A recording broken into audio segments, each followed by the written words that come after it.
All right, everybody, we are back again.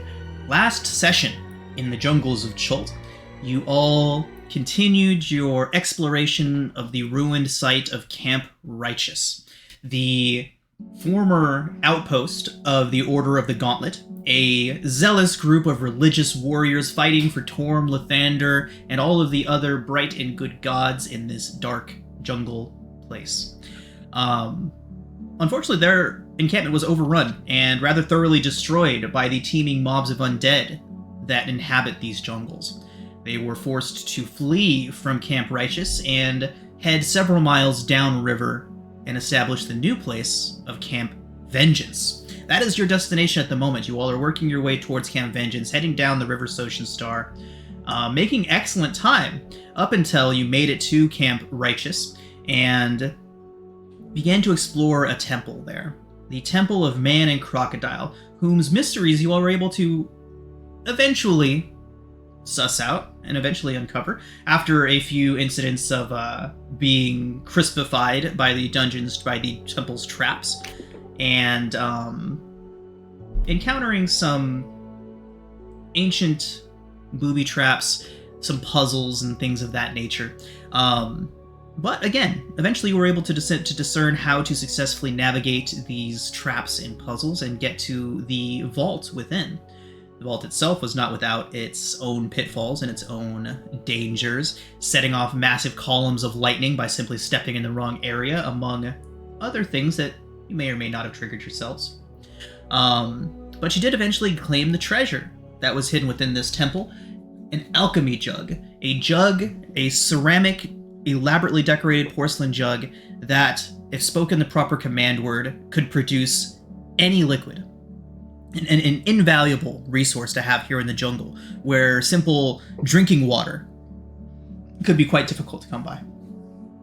So, unfortunately for everyone involved, you were not the only ones interested in the treasures of the temple, and when you exited, you encountered a hostile tribe of Batiri goblins who claimed that the treasure was theirs by right and you had no right to it, and decided that killing you for it would be a good idea.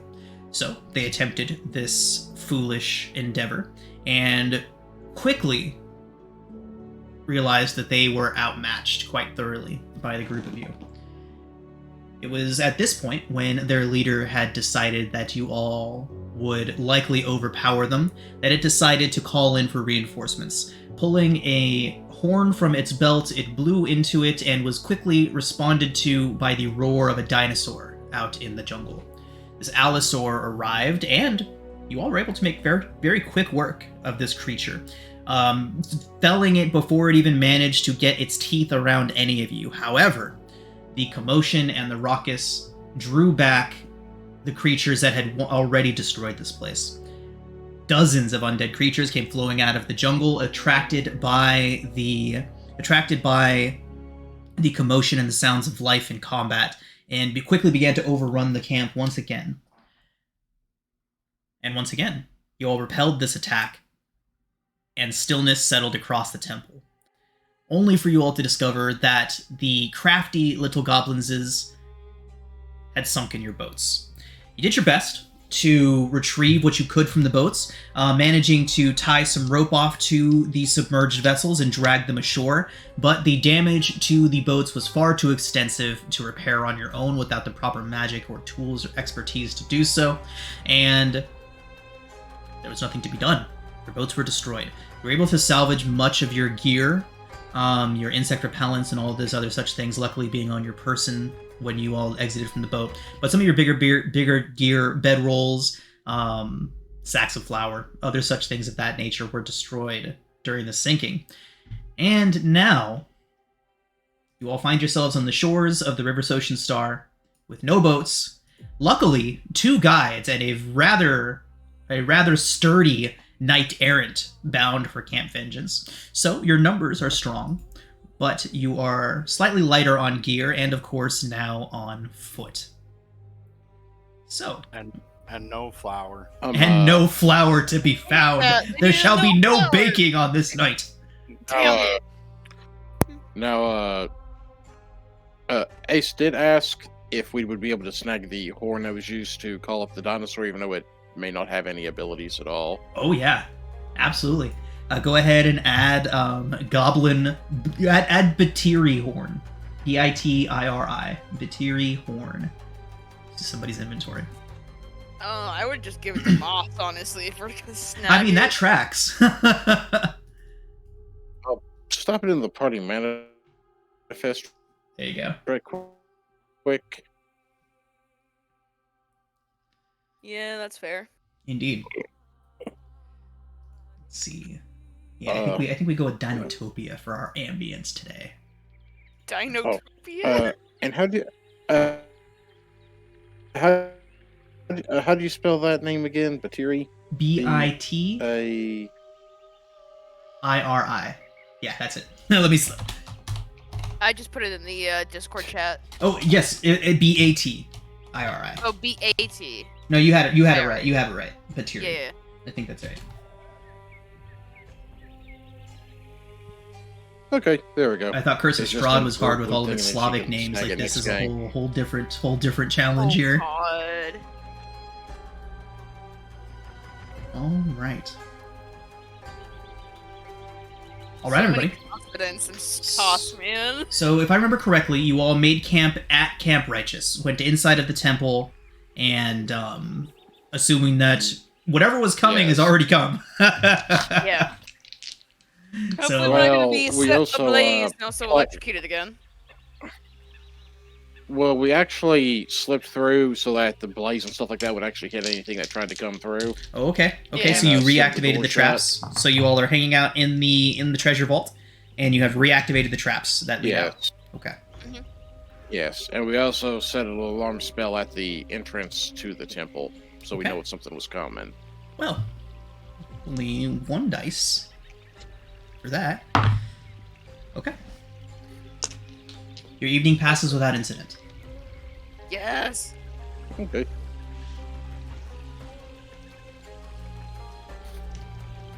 I love sessions like this. The exploration session are what I'm really looking forward to here, because like I have no clue what's going to happen for the next four in-game days. It's so cool. All right. I'm guessing I'm still going to be Mossrat's noble steed into the temple, so... Right. Oh, right. So, Banth, that was the trick to getting through the temple, was that if you were piggyback riding with somebody, like if you were on somebody's shoulders, like there was this whole like story, like a fairy tale or a fable. Is that what we call it? Yeah. Something along those lines, telling about the man in Crocodile. I think you were here for the first explanation of that, but they figured out that once they were inside, and after getting blown up a couple times, realized that if they were to ride each other's shoulders, that most of the traps would be disarmed. So Mossrot spent the entire session essentially on Vera's shoulders. It was pretty funny. All right, y'all. So you wake up the following morning to find the camp as you left it, I should say. Corpses everywhere. There are scavenging creatures all about, tiny little dinosaurs, little gallimimuses, and scavenging birds littered throughout the camp, feasting on what you left behind. Every now and then a larger predator wanders up to the clearing and chases a few of them away, but they seem wholly uninterested in you all, far more interested in scavenging the remnants of the battle. So what do you want to do? Well, I suppose it's time for us to,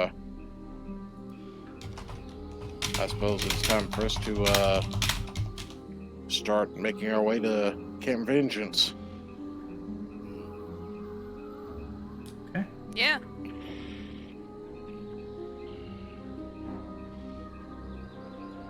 All right. So, you have opposing viewpoints.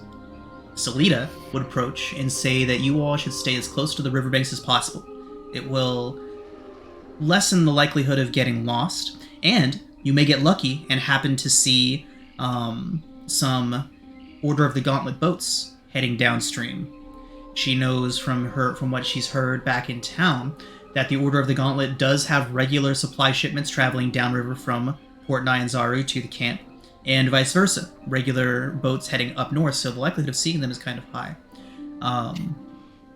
However, Kawasha advises against this. Kawasha says that traveling about a quarter-mile inland would be best to avoid any bandits or, of course, any of the larger beasts that would be drawn towards the fresh water source that is the river. And, of course, the things that are already in the river. Kawasha would recommend traveling further inland to avoid such unpleasantries, guaranteeing you all that he knows this stretch of jungle better than anyone and can keep you all from becoming lost.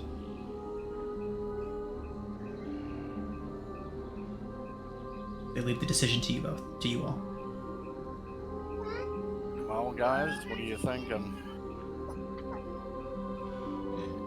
Well, both have valid points. I think a lot of it is just going to...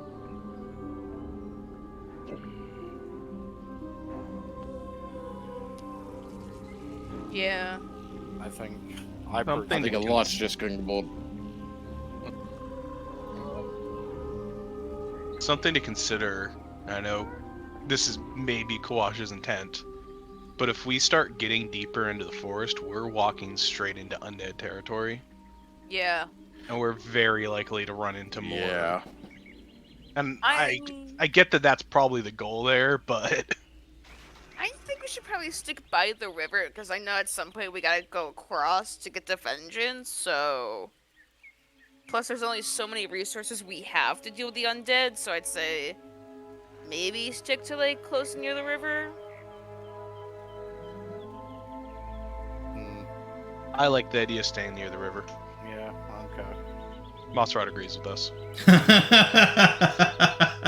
Oh, by the way, so Banth, last session, you had come down with a nasty case of the jungle ick and hung out in one of the command tents that were at the fort while all the fighting and all the carnage was going down. Obviously, Banth is feeling much better today, but now Mossrod has came down with the same jungle ick. And where do you think Mossrod is riding this out? Probably on my back. Right in your backpack, no less. Yeah! Yeah, my shoulders! I'm her noble steed. Where else? Oh, no. Fucking gross. Okay. No. All right. Yep. I'm just picturing, let me hold your hair while I vomit. Yeah. Oh, God.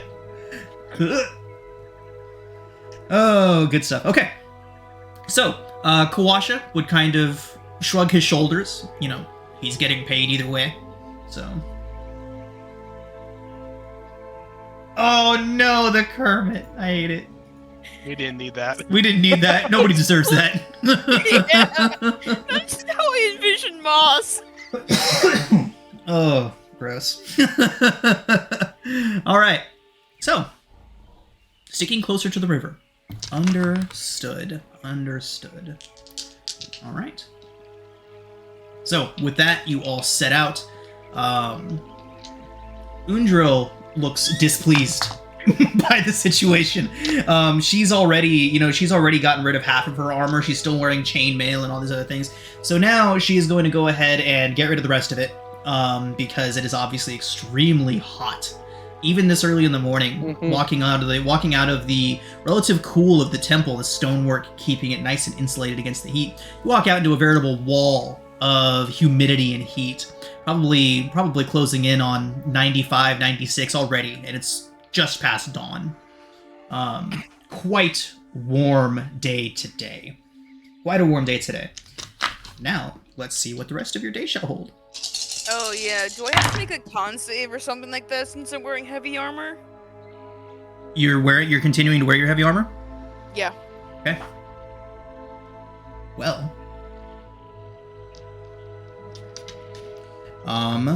Yes. If you can, well, not yet, I should say. Okay. If you do decide to continue wearing your heavy armor, Because I assume I would, like, don it off and don it on, like, per morning, so... Right, you would take it off in the evening and then put it back on in the morning before you head Yeah. back out. So you wouldn't be sleeping in it, so you're not suffering any of the negative effects of that. That does, of course, mean, though, that any nighttime encounters, Vera, you will need to remove all of your AC. Okay. Drop it down to the standard 10 plus dex. Okay. So, 10. Okay. It's gonna be 12 with a shield, but... Stand by. There we go. Travel guide. I forgot that one of you is opting to keep your heavy armor on, so... Yeah, I'm probably gonna have to switch to, like, Okay. a breastplate or something like that.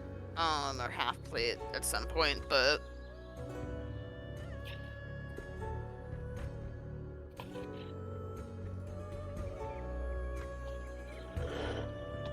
Now, what armor are you wearing? It's chainmail, right? Yeah. Would it be possible to downgrade that to just like a chain shirt? That's what I was thinking, but, like, I was gonna wait until I, like, more cash to be able to, like, get, like, the selling of the chain and then, get what... Oh, that's fair. Yeah. I'm just saying for travel time, like, Yeah. could we theoretically just call it a chain shirt if you're only wearing part of the chainmail? How I mean, much is- yeah, I'd be okay with that. If you want to, if you want to modify your chain, you're wearing chain mail right now, right? Mhm. If you want to modify that, and I mean permanently modify it, you can change that into a chain shirt if you would like. Yeah, I could. It's just an idea for you, That so... is, I mean, and that wouldn't be too difficult, right? All it would take is some basic tools, and you're just clipping away enough rings to drop half of the armor off. That's the only problem I would run into is, like, I don't have proficiency in, like, a blacksmith tools, like a carpenter tools to be able to do it, but... Yeah. Okay, up to you. That is a good point. You would definitely run a risk of destroying the armor entirely if you were to try it on your own. Yeah, that's why, like... I mean, Vengeance, I would assume, has someone like that, so... I'll probably wait until, like, we get to Vengeance to be able to do with that, so... Okay. But I think for now I'm gonna rock the chainmail until we get to there, so... Okay.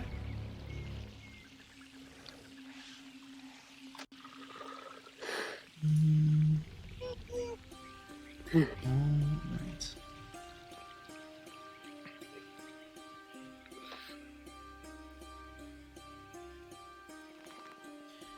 Okay, everybody. So, as you begin your trek, first thing that you notice is the thunderclap from overhead as the sky opens up and begins to pour. Washa and Salita both would warily watch the sky. Massive thunderclouds rolling in. An obvious weather event about to begin. Washa and Salita both would recommend cutting this travel day short. They say that you might be able to make it a few hours, but with the storm conditions the way that they are, by midday you should be searching for shelter. Yeah. If you wish wait, I to was make better thinking- time, you could press through, but that is against their recommendations. I just realized, what level is Control Weather? Is it 5th? That's a good question. So I was gonna say, I don't think I have access to it, but we do have a druid, so... Yeah, it's a much higher level spell, though. Okay. Definitely is not available yet. Control Weather is... Control Weather is... Oh, it's 8th level. Never mind.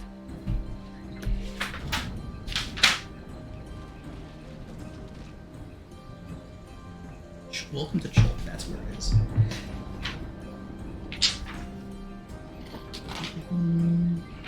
Okay. But yeah, no, Moss is right. We should probably watch for the river just in case it overflows. Mm-hmm. Wise. Wise indeed. So, moving a little bit further inland, the raging weather continuing to worsen.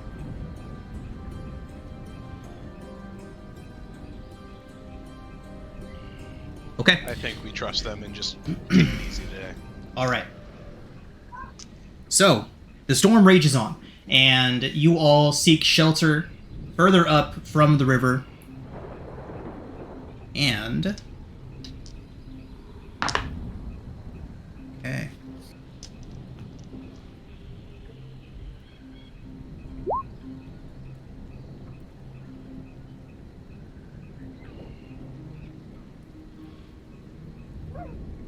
Okay. So, Kawasha and Salida lead you to a small cave system nearby the water. Slightly elevated, high enough up that flooding and potential overflow from the river won't affect you all.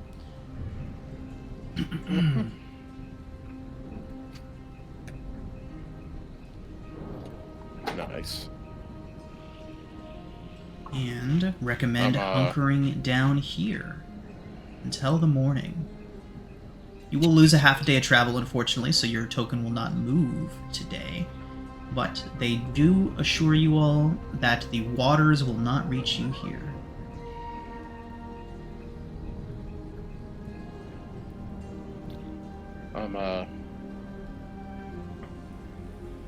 Well, this is where we're gonna stay at. I will ritually cast alarm at near the cave entrance just to warn us if anything tries to come. Okay? I guess since we're kind of stuck here, could Sal do a little bit of foraging in the immediate area Yeah, absolutely. for just some herbs and things? Maybe try to put together a antidote for this jungle lick that's spreading through the party. Nice, nice, nice. Yeah, absolutely. So go ahead and first off make a nature check. All right. Trying to do nature stuff, man.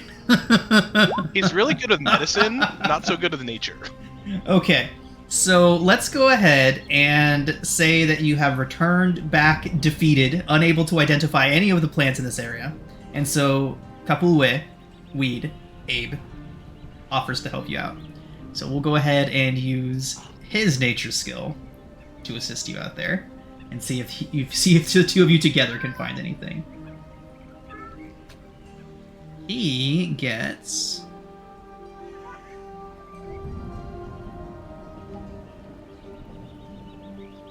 Okay, that makes no sense at all. We are going to add his proficiency to this, so... Oh my god, is this another druid that doesn't have nature? So I swear to God. in his bio, it says that he knows the plants of Chult better than any living being not proficient in nature. Oh lord. So we're gonna add +2 to that, Maybe so that is a 22. Chult- I swear, maybe man. maybe the natives of Chult just don't really know anything about their plant. Yeah. Right, it's literally Nice. in Weed's bio that he knows all the plants and knows everything about all the plants in the area. And for some reason he's not proficient in this. So we're gonna pretend that he is, because that just makes way more sense. So Abe is a fraud.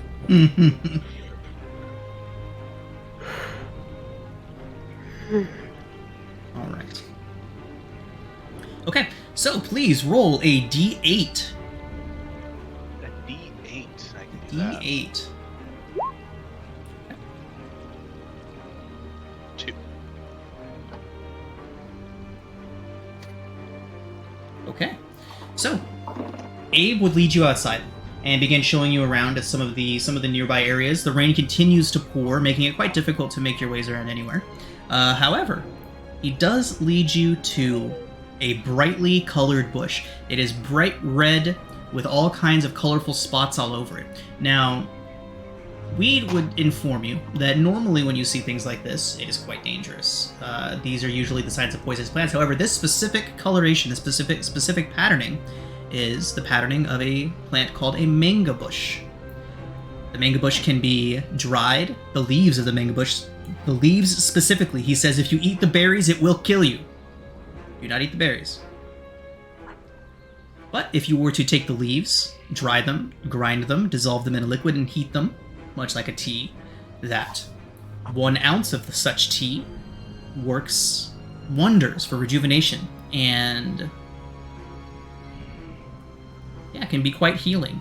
So he does show you how to make manga leaf tea, which when you brew it, depending on how much you pick, you can brew up to 8 ounces of it at a time, and consuming 1 ounce of it does restore 1 hit point. Works basically like a good berry.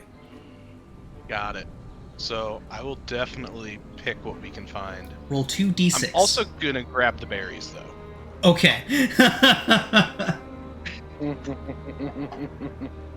Roll Just eat the 2d6. berries, Al. Good roll. So you have foraged 10 ounces of manga bush leaves, and roll first off. Roll a d20 first.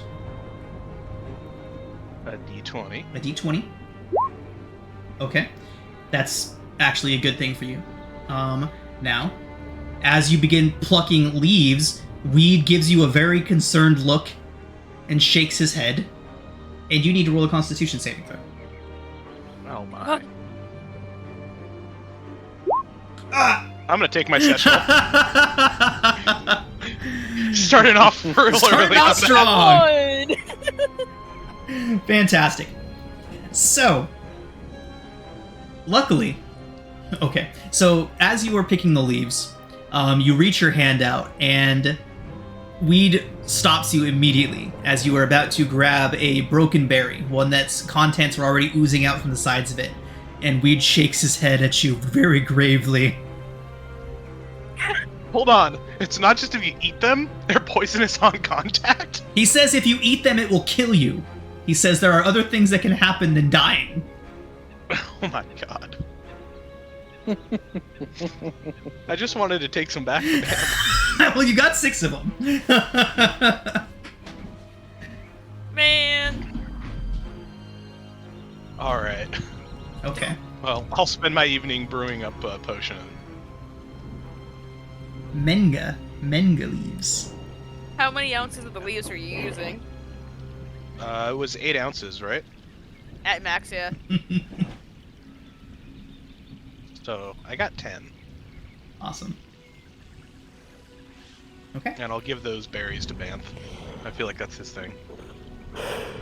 Oh my god, Banth can make poison out of those berries. Yeah, I'll take them.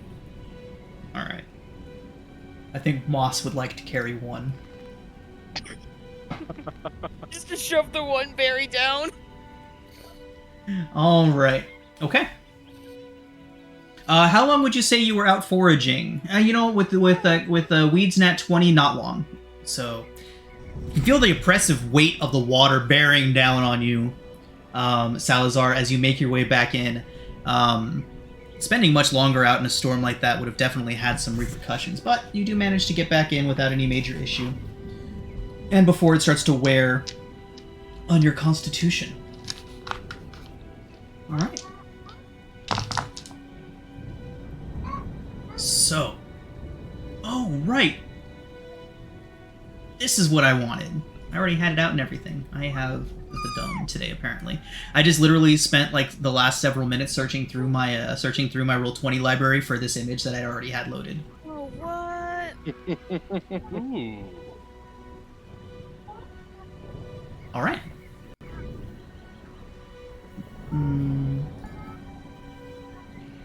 So, is there anything that you all would like to do with your evening? You all have half a day of hanging out in a cave, hoping nothing comes to eat you, and staying dry.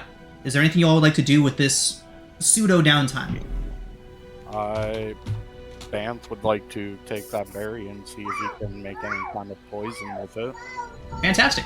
So, Kapulwe, as soon as you show interest in that, Kapulwe would warn you that mishandling these can prove very dangerous. That if any of the juices, the nectar inside of the berry is to get on your skin, it could paralyze you irreparably for up to a day. So he shoots Salazar a look. He says, "See what almost happened to you, buddy." Now, Fine. refining it into a usable. So there's a couple different ways that you can go about this, man. The most dangerous way, at this point, Kawasha would step in and say that the most dangerous way to go about doing it is to simply stab a knife that you have into one of the berries. He does say that, however, doing that is extremely dangerous because if you slip, if you fall, if you touch your knife wrong, you will be affected by the poison. Yeah. He does say that it is possible to refine. However, he knows very few people with the skill in poison crafting to do that outside of Port Nyanzaru. Okay. At which point, Salida would approach and say that she just happens to be one of those such people, and that she would be happy to teach you how to refine this, if you'd like. Hell yeah. No matter what, I'm slapping guidance on you, man. And if Okay. you weren't doing it, I was going to. Right. So, you all...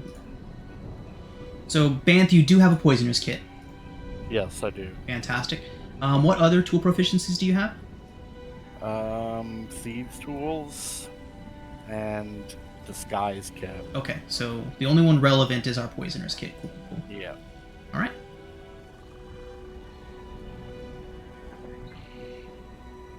All right. So, Salida asks, what would you like it to do? Paralyze or kill? She says that it's much easier to get the catastrophic effects out of it. However, the paralyzing can prove much more useful, but it is much more difficult to extract. I say we just go for kill. Okay. She says in that case, it's merely a matter of cooking them down to the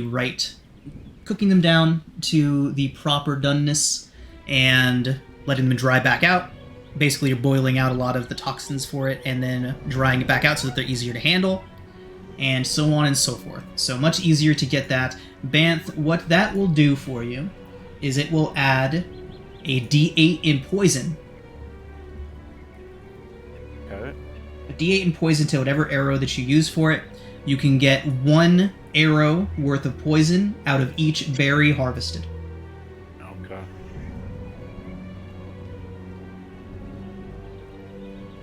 So, in order to do this, luckily the technique that Salida is showing you is not a dangerous one.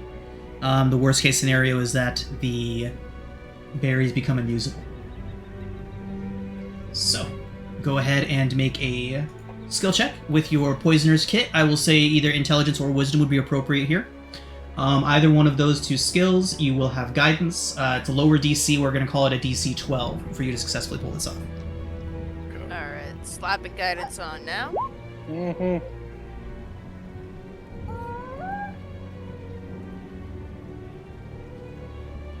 And you said intelligence or wisdom? Yep, with your poisoner's kit. So basically you can make an intelligence or wisdom check and then add your proficiency since you have your since you're proficient in poisoner's kit. Fantastic. And you picked 6 berries, right, Salazar? Correct. So you have Moss stole one though. Okay, we'll call it 6 still, and we'll say Moss found an extra one. So, Banth, you have 6 arrows that now deal an extra 1d8 of poison damage on a hit. Awesome.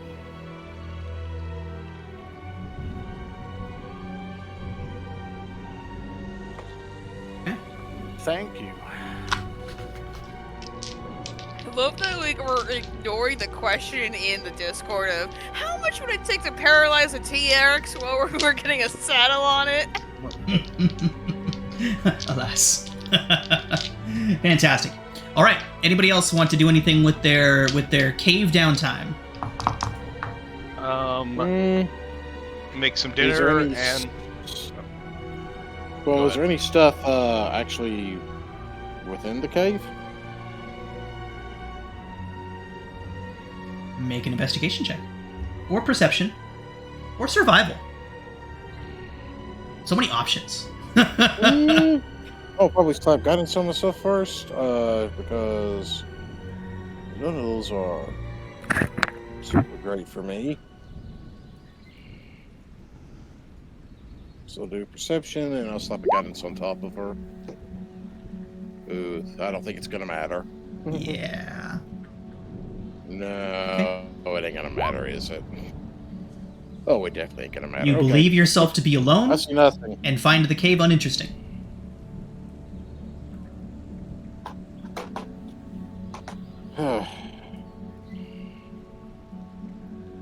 Well, I tried.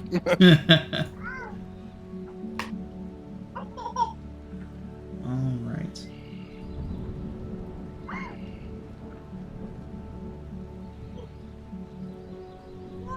Okay, everyone. Does anyone else have anything they'd like to do with their short downtime? Make a really nice dinner while we're all hooped up. Nice. Very nice. Okay. Yeah. Plenty of meat to be harvested from... Well, I don't know. Did you all harvest any meat from the Allosaur before the No. scavengers got to it? I thought it would have been too torched from the fire elemental, to be honest. Yeah. I mean, torched, nicely cooked. Where's the line? I would have if anyone was gonna do it was Sal, and I knew that was not my expertise, so I would Okay. not have done. All right. So what are you using to cook with? What are you cooking? Honestly, I'm thinking just some of our dried rations and stuff we have, Okay. but just try to spice them up since we've got the downtime. I do have my nice spice kit still, with some local herbs and things in it. Okay. And I did learn a bunch of Chultan cuisine from the Goblin Chef. Nice, nice.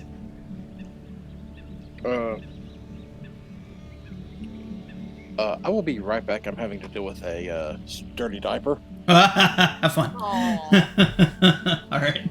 Moss. Oh no! Come on, Moss. Okay. All right. So go ahead. You have cook's utensils, right?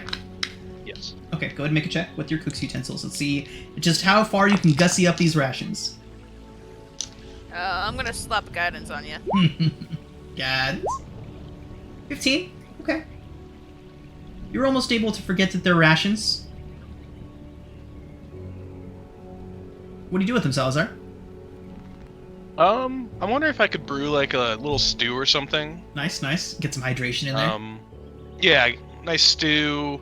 Just season it so it's got a little more taste to it than the junk we'd be stuck eating. Nice. Okay. All right, everybody. With that, we will move on to the next day of travel. Oh, and I did tick down an insect incense for the cave. Okay. Yes. Thank you for reminding me. Everyone be sure to do that. Use your resources. One Obviously, ration, one to the with the board. rainfall, you've got plenty of water, but insect repellent and rations. Okay. Okay. So, emerging from your cave, bright and early the next morning, the air is clean and beautifully vibrant, and let's see how the weather's going. Okay. Sky is cleared, and it is a beautiful day in Chult. Would have never been able to guess that it was a complete deluge not 4 hours prior. Skies are clear, not a cloud to be seen. The sun shines through, and much of the humidity wiped away by the passing of those storm clouds, leaving a bright, crisp, albeit hot day in Chult. So, first few hours of your morning goes by relatively uneventfully. It's a beautiful day on the jungle. The river sparkles, the birds chirp, and things seem like nothing could possibly go wrong. And now... I'm back. Okay. Just as things are about to go wrong. Okay. Well, let's light this candle. Let's see what happens. Okay. So, moving along the moving along the river banks, you see a boat approaching. It is a rather large boat, about 3 times bigger than the rowboats that you all were traveling down, and the first thing that you notice are red cloaks and glinting armor.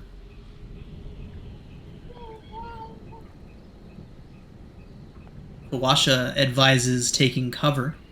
He says out loud he has yet to have an interaction with the Flaming Fist that didn't go sideways out here. Ugh. Salita's already hiding. All of you would turn around and see that she is already gone. I mean, we do have our full charter. They can just leave us alone. Yeah, that's also true. Depends upon if they figure if anyone would hear about them messing with us or not. I'm gonna tell my rider that we're not eating the Flaming Fist. Oh there! Travelers! You hear a voice call out to you from the boat. The boat redirects, and you see several Flaming Fist soldiers pulling helms. No one's drawing weapons, but you see a lot of them beginning to pull things out from underneath of storage areas. Those of you that have been around the block a few times can recognize that they're getting ready for a fight. We have a full charter, no need for a fight. Oh, a full charter. Well, the captain, the woman who's obviously in charge, walks to the front of her boat while it slides up onto the riverbank in front of you all. She says, "Well, I suppose it's my duty to take a look at that then, isn't it?" She hops off the front of the boat. You hear her armor jangle. She's wearing bits and pieces of what looks like it might have once been plate armor. Most of it is missing, although her chest, her shoulders, and her arms are still relatively protected. You see it's about the closest approximation to heavy armor that you can get out here without sacrificing too much. She jumps off the front of the boat. Go ahead. Seem will pull out said charter and let her look at it to examine it. So she jumps down, and as you're pulling the charter out, she's not even looking towards you yet. She's kind of looking around, looking at your group. Remember, again, Salita vanished the second that she saw it. The second, before any of you even noticed the Flaming Fist, she was just out. But the captain looks around towards you all. She has got 8 Flaming Fist soldiers with her, and 3 Deinonychuses are tied down as if to be mounts on the boat. Large boat. She kind of looks around. Name's Captain Scarfern. Who might all of you be? And she hasn't even reached for the paperwork yet. Asim. Captain Scarfern.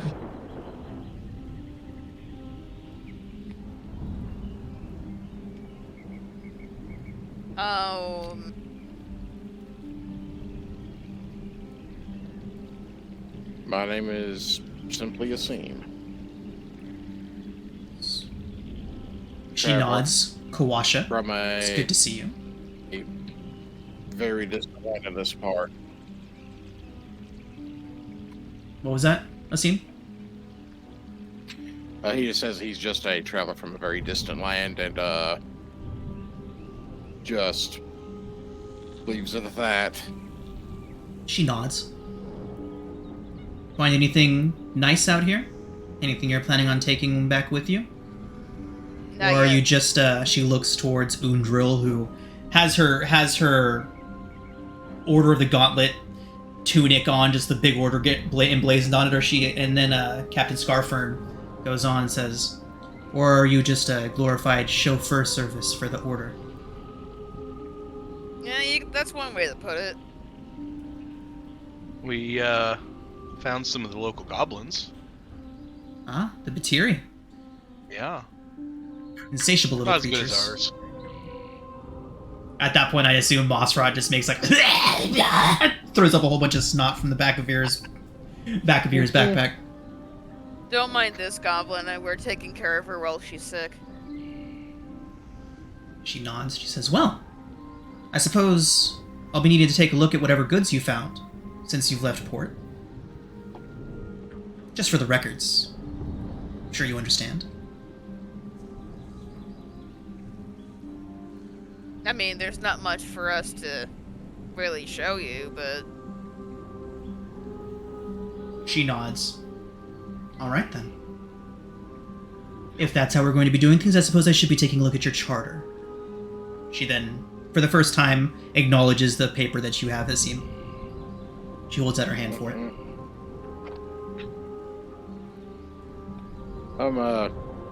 He shows it. He does present it to her and shows it to her. She unfurls it and looks at it.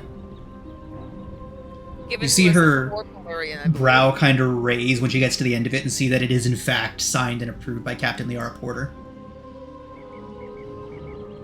She kind of glances back towards you all. She says, "Porter doesn't hand these out lightly. She must think that you all have quite the potential. Now I'm very interested to see what you might have found out here." She folds it back up and hands it back to you. "So, you all seem like you haven't been here for long. Except for, of course, you two." She gestures towards Kawasha and Abe. "So, you have yet to realize that no one's gonna know if something were to happen to you all. That's why the Flaming Fist is here, right? To make sure that you all are well protected and that the dangers of the jungle stay far from you, but that is expensive. More expensive than Porter pays. I'm sure you understand. So, why don't you tell us what's stopping us from compensating ourselves?" The fact that I will destroy each and every one of your boats and make you have to walk all the way back to your fort. Well, and also the fact that we're not lying either, so... She looks towards you. She says, "Oh, I never doubted that for a moment. That is the captain's seal. I am familiar with it. I've seen it on my own reprimands many a time. But that..." So, Make an intimidation check, Hasim. Oh. Hasim kind of smells at the mention of the,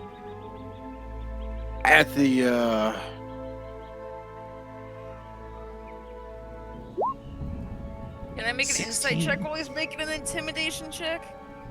Sure, yeah. Nice, okay. So... what's the way to put this? She does not seem dumb, but she also does not seem to be bluffing, right?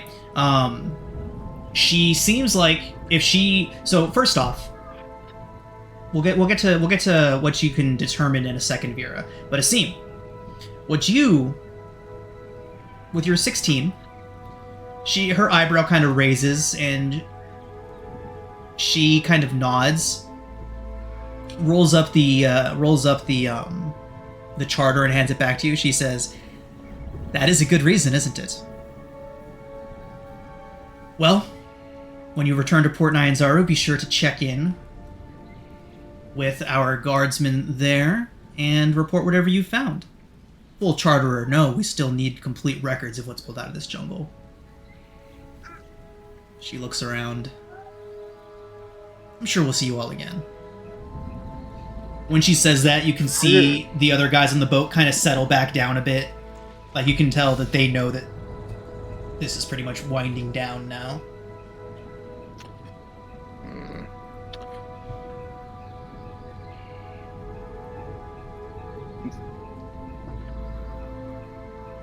So, Captain Scarfern begins to get back onto her boat, turns to you all and gives you a very what's the word? A very half-hearted little salute, almost a middle finger in the form of a flaming fist salute. and is on her way.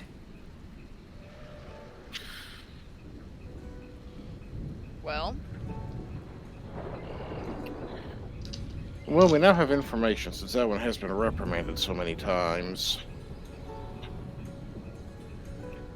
as much as I do Would want it to really tell... be? Now go ahead, Asim. Would it really be any sort of? Would it really be a source of any displeasure for the captain if we did eliminate that person if we encountered them again? Kawasha would say, unfortunately, the captain is defensive of her own people above all else. Yeah, she's not lying either. I mean, she's clearly a captain, but... Yeah, indeed. Well- Captain Scarfern has quite the reputation. If she believed she could have taken us by force, she would have done so, and then would have received a simple slap on the wrist even if word did reach the captain. Yep. The commander, sorry. So, She's a captain. if- Porter's a commander. Okay. Scarfern's So a captain. essentially, if we meet the captain again, we just utilize their same technique and let them leave their bodies to rot here in the jungle. Simple Look, enough. I'm not looking to fight them, honestly. I've seen them once or twice before down here, and I'm good. Ideally, we won't have to, but I'm not. But frankly, if they decide that killing us and retrieving things from us, Right. well, Luckily, she I'm not- believed you, I'm Asim, that you all would Uh-huh. just murder them. So she's like, yeah, okay, all right, be on your way. My only issue with your statement is that I wouldn't Well, let him rot. he I wasn't- I would just chuck him in the river just so that there's no more undead here, so... Rot underwater. Asim really wasn't lying. His figure was if they attacked, hit both boats with a shatter spell to wreck them. Yeah, They're I figuring, think well, we're even if we supposed to die, they win, have a though. walk back. I mean, and they're basically pirates call. with badges, right? The Flaming Yeah. Fist patrols out here are Yeah. basically pirates with badges. So they understand one thing, it's violence. And they wouldn't make it very far if they didn't know who could enact enough violence against them to make them stop. So, yes, while Captain Scarfern is not a good person, she is also not a dumb person. So, Yeah.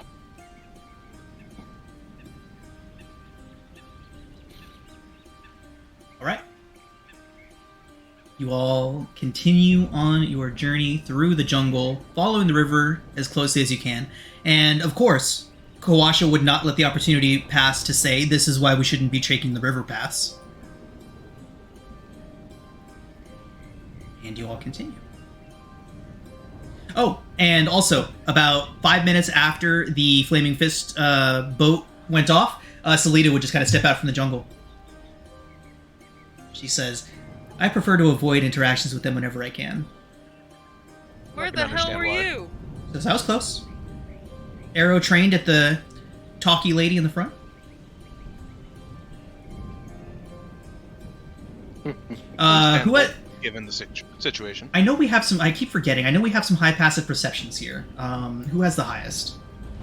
17. Yeah, I was gonna say Bance. 7 probably. fucking teen. Jesus. Okay, 1 second. Yeah. I guess they probably either Banth or Salazar, one of Got those it, got it. two. Yeah, because I have a 16 passive perception, so... Okay. I know it's not me. Oh, okay, yeah. No one knows where she went. No one saw her. Oh, Banth had the best chance of noticing where she slipped off to, but nope. But yeah, she says that she was close, and that if things had kicked off, that she would have been there. But again, she chooses to avoid interactions with the Flaming Fist whenever possible.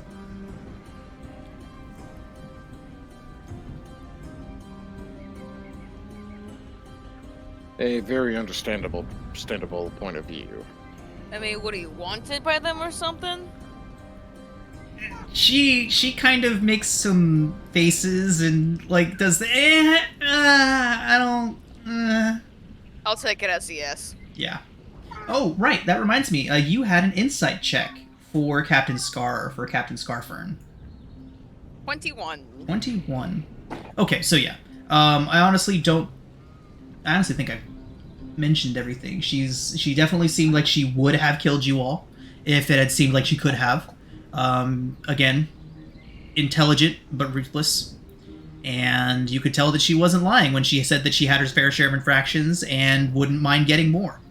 It matches up with what Kawasha says, that the Flaming Fist operate out here with impunity, and that the commander is hesitant to act against her own people unless she absolutely has to. He says that the only time he's seen a single one of her soldiers reprimanded is when a group went rogue and burnt down a village, at which point she had the perpetrators executed publicly. But short of that, she's never seen them punished.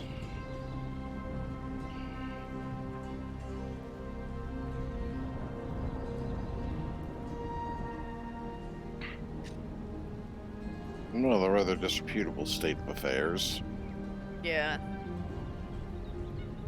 Things are definitely not all puppies and roses in Chult. That is for certain. What? It's not puppies and unicorns and rainbows and Chol? Not today. What? All right. The rest of your day does go by. You all set up camp. Salida and Kawasha together finding a suitable location a little ways off the river for you all to set up camp. A boulder seems to have crashed down a mountainside and propped up right against a nice little stand of trees, making for quite a little sheltered area. Kawasha and Salida recommend setting up camp there. Go ahead. Wait, are we around anywhere where a boulder should have crashed there? Wonderful observation, Asim.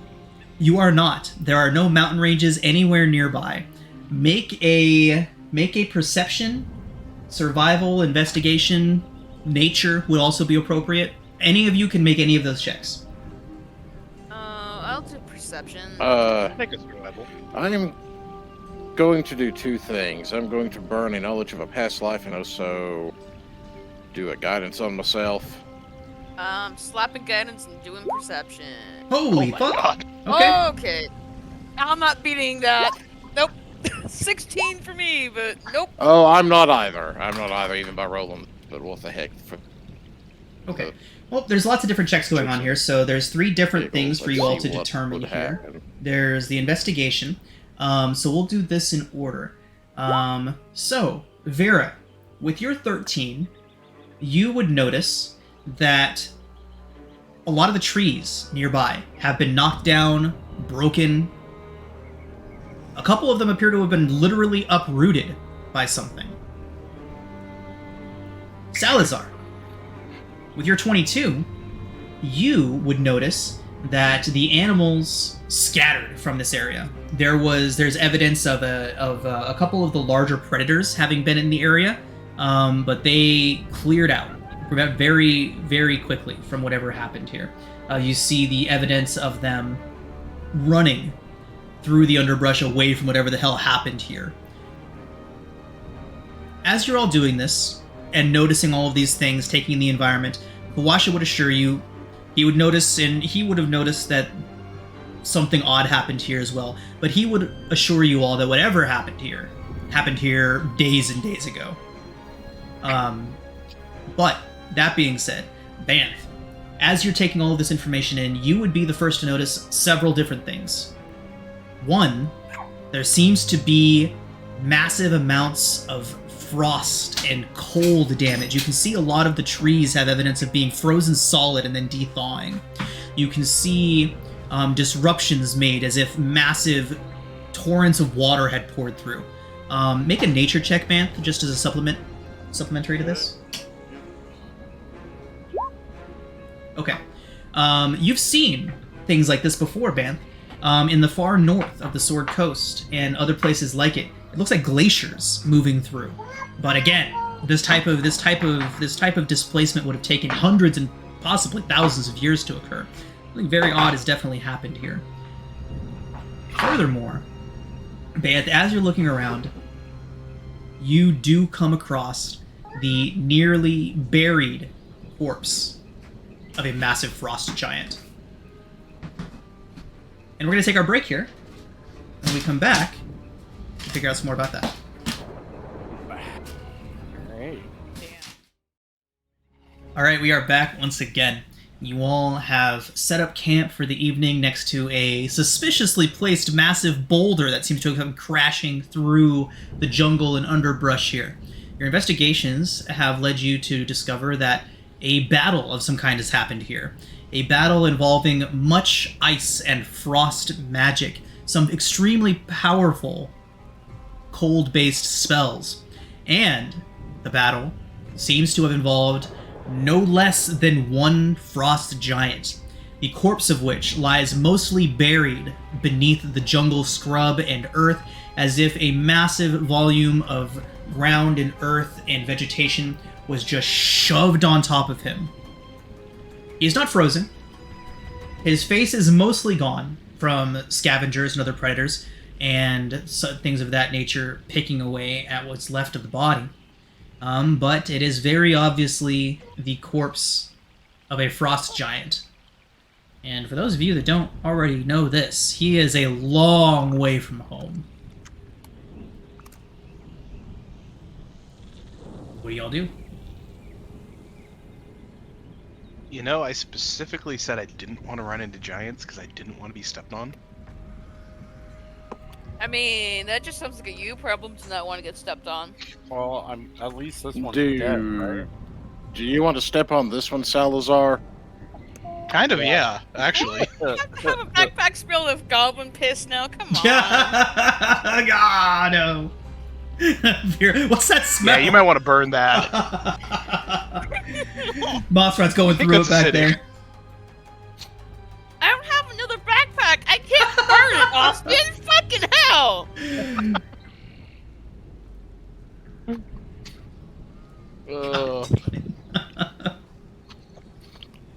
I love how Ace isn't even here, but still managing to cause chaos. Alright. Oh. Can I do a little walk around and try to figure out what killed this thing? Yeah.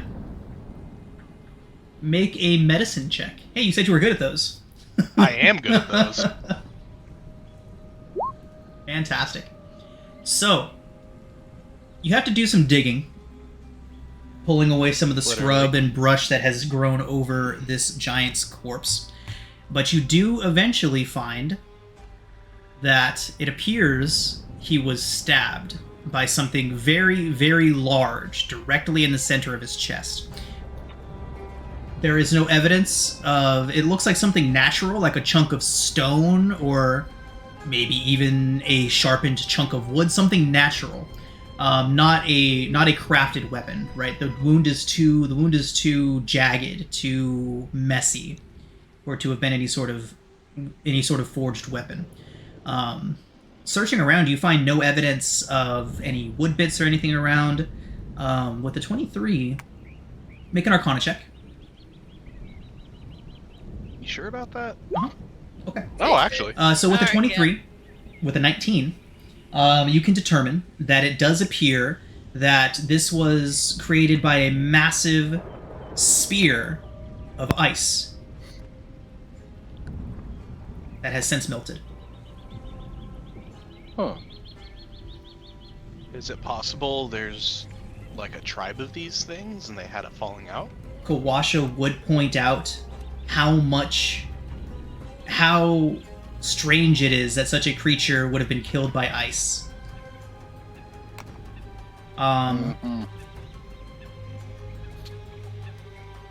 But yes, your guides would be dumbfounded. They would both mention how they've heard rumors of giants wandering the jungle, but neither of them have actually laid their eyes on one yet, and are completely taken aback by the fact that it's a frost giant. They were expecting hill giants, maybe a stone giant or a fire giant, but frost giants here they have the concern.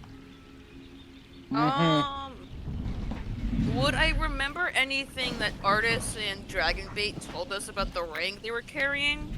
What'd they tell you about it? Not much. Yeah, not much indeed. Okay. I don't personally remember everything that I told you all about the ring. I know it wasn't much. So whatever you all have. It was an artifact of some sort that artist was holding. He was basically like an air conditioner in the jungle, and Right, he It was was cursed. unaffected. He was unaffected by the heat of the jungle. I do Yeah. remember telling you all that. and that the ring, he's being hunted for the ring because it's something important about that, and that it had some sort of like ice magic.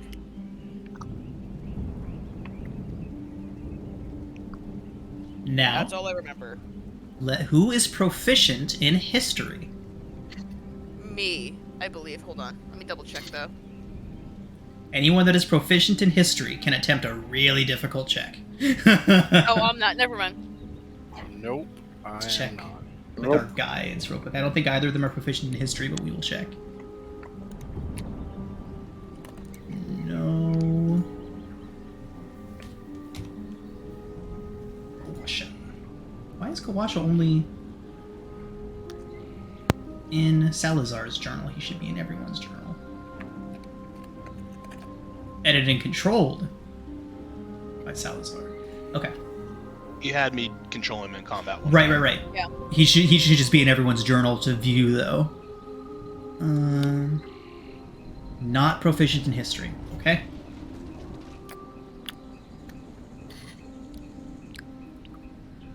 All right. Yep. Unfortunately, this lore is too deep for anyone to pick up without a history proficiency. So. Yeah.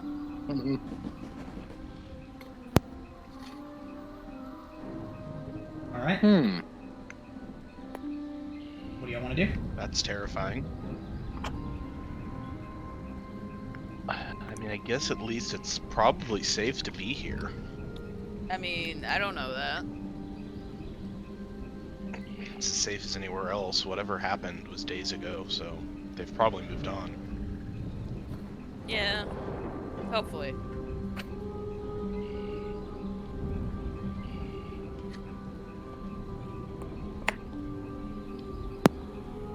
Well, okay. In that case, I'm going to bed. So. Let's establish watches, everybody. For no reason at all, of course. It's not like I Yeah. forego this entire step whenever nothing's going to happen for the evening, but just for the sake of doing it, let's establish some watches. I'll take them first. I'll do second.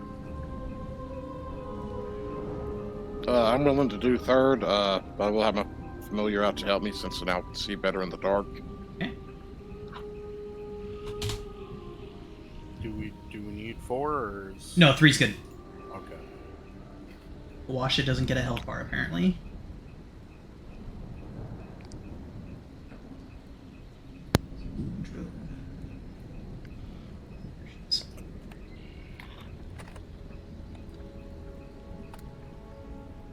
All right.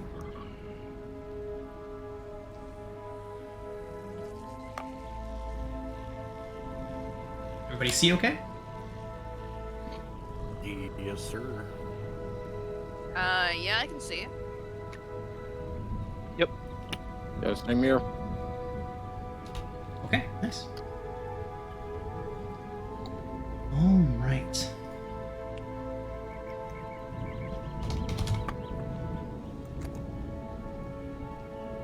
Could somebody please roll a d4? Well, my token's still broken. What's wrong with it? I don't get the pop-ups for the health bar and all that. See if I can fix that real quick. Oh, yeah, mine's not doing it either. Same for weed. Okay, must be a broken API. You know what? The API probably crashed when my internet went down. I'll fix it right now.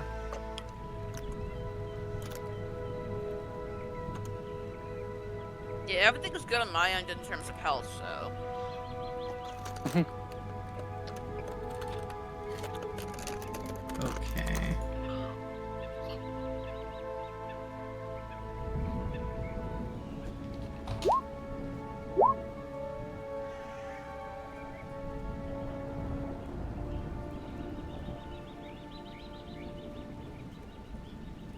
We Okay. don't need that initiative. Fantastic. 4. Good stuff. Right? No one needs that. Who needs that? What's that from? No one knows. Okay, it looks like everything should be back on now. Still no good. I'm going to try replacing my token. Okay.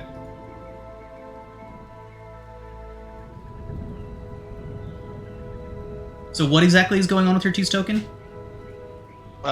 So when you click on it, you're supposed to get the little bubbles for the health and everything. Yeah. Yes, and those are not And- popping up for you. Okay, No. I see. It's not a big deal, but I remember this happened last session too. Yeah.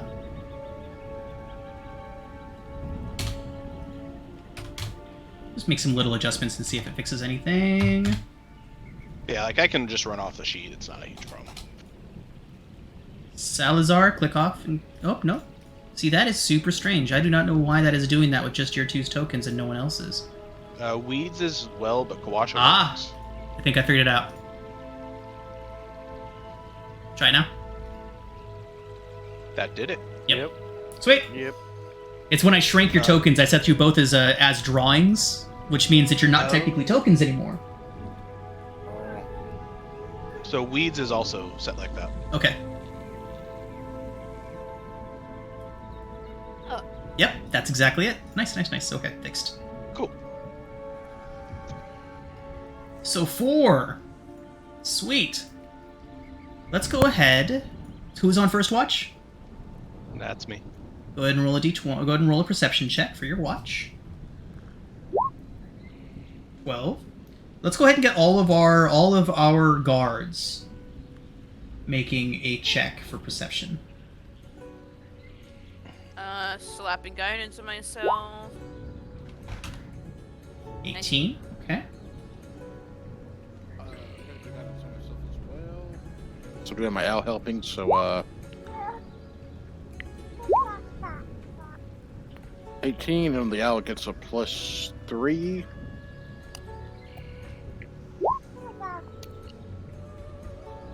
$22 for the owl. Okay. So it looks like our lowest score was a 12. Alright.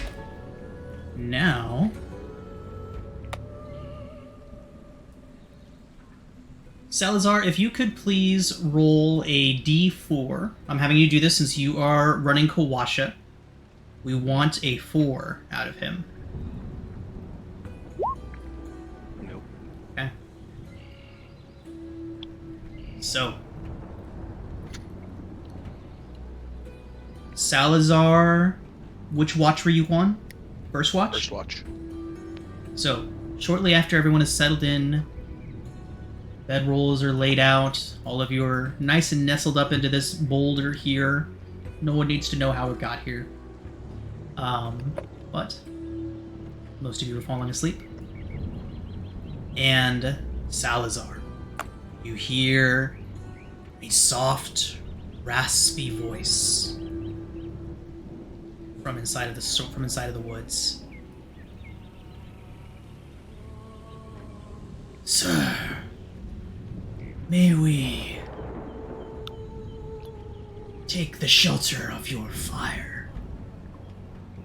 And a man steps out, cloak over his head. He pulls the cloak back, and you see deathly pale skin. He smiles, and his jaw begins to distend. You see more figures begin to step out from the brush around.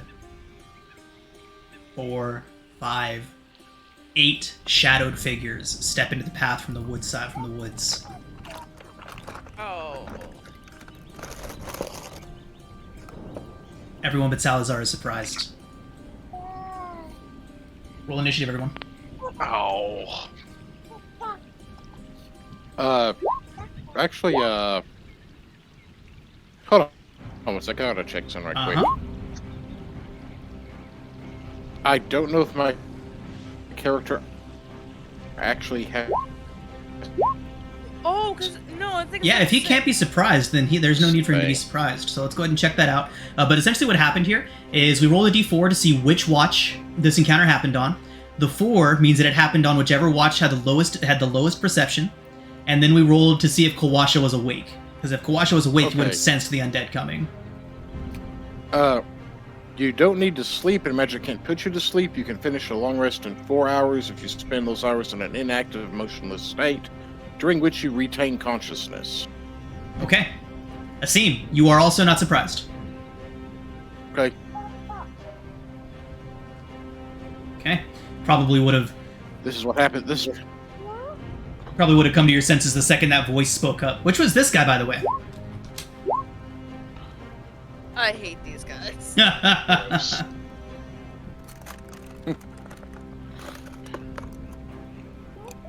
Okay, so initiative rolls from everybody. I've got Kawasha, and I've got Abe. I have got Undril, and we need Salita, who has not conveniently disappeared again. She's here. Where is she? I'm pulling her out right now. Oh, okay. There she is.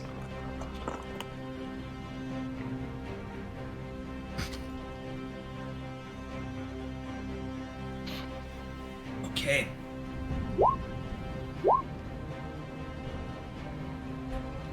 I have actually switched from rolling individual initiatives for everybody in favor of rolling group initiatives for groups of creatures. I have found that it does, while the other way is more dynamic and you don't get blocks of creatures going at the same time, I have noticed that combat runs much smoother and faster when they all just act at the same initiative. Mm-hmm. Yeah. So, that said, here we go. And they are both rolling in the open, so I'll change that right now. Oh my god, I'm not slower than enemies for the first time. Asim, you are first. What would you like to do? Asim is looking at this group, and he's going to cast the Shatter spell to try to catch this lower ghast and these 2 ghouls. Nice, nice. Behind it. I think that's all he can catch in that range, though. Okay. So, let me go over here and throw that up right quick.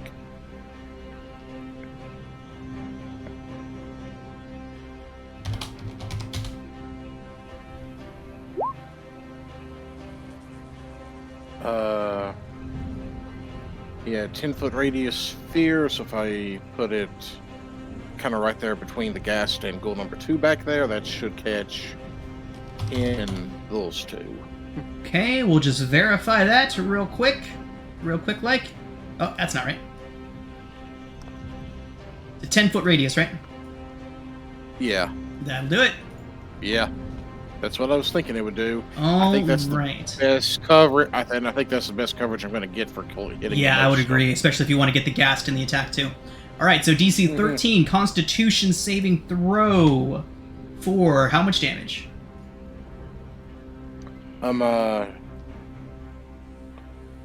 Actually, since I now have level 3 slots, that was going to be Nice, nice, nice. 48. Warlock doing warlock stuff.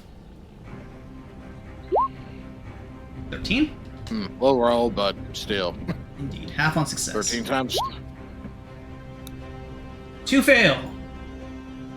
The ghast being Nice. one of them. As a massive explosion rocks the jungle, you all hear creatures shriek and howl, running in terror in the opposite direction of this massive boom. He also figures that ought to be enough to wake everybody else up. That is fair enough. You know what? Everyone make a perception check. Anyone that gets higher than a 6 is awake. After Oh, that, boom. Oh, I have a +6 to my roll, but I'll still roll it. Well, shit. Vera pops up. Ban shoots up out of his bedroll. Nice. I am the Undertaker. Took me a second. Salita is up. Washa. Barely. Abe. We all know just how amazingly useful he is in combat, continues to snore. Nice. And Undril is also still asleep. Okay. Now, remember, everybody, those of you that are armored, you have just woken up. Your AC is base AC. Yeah. Undril snores loudly. Salazar. There was one more thing. Yep, go ahead, see. I do want to move my owl. My familiar is going to move up here beside Banff. Okay.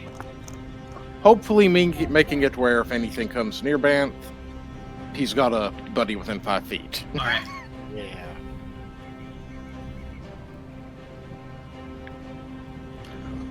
And that's my turn.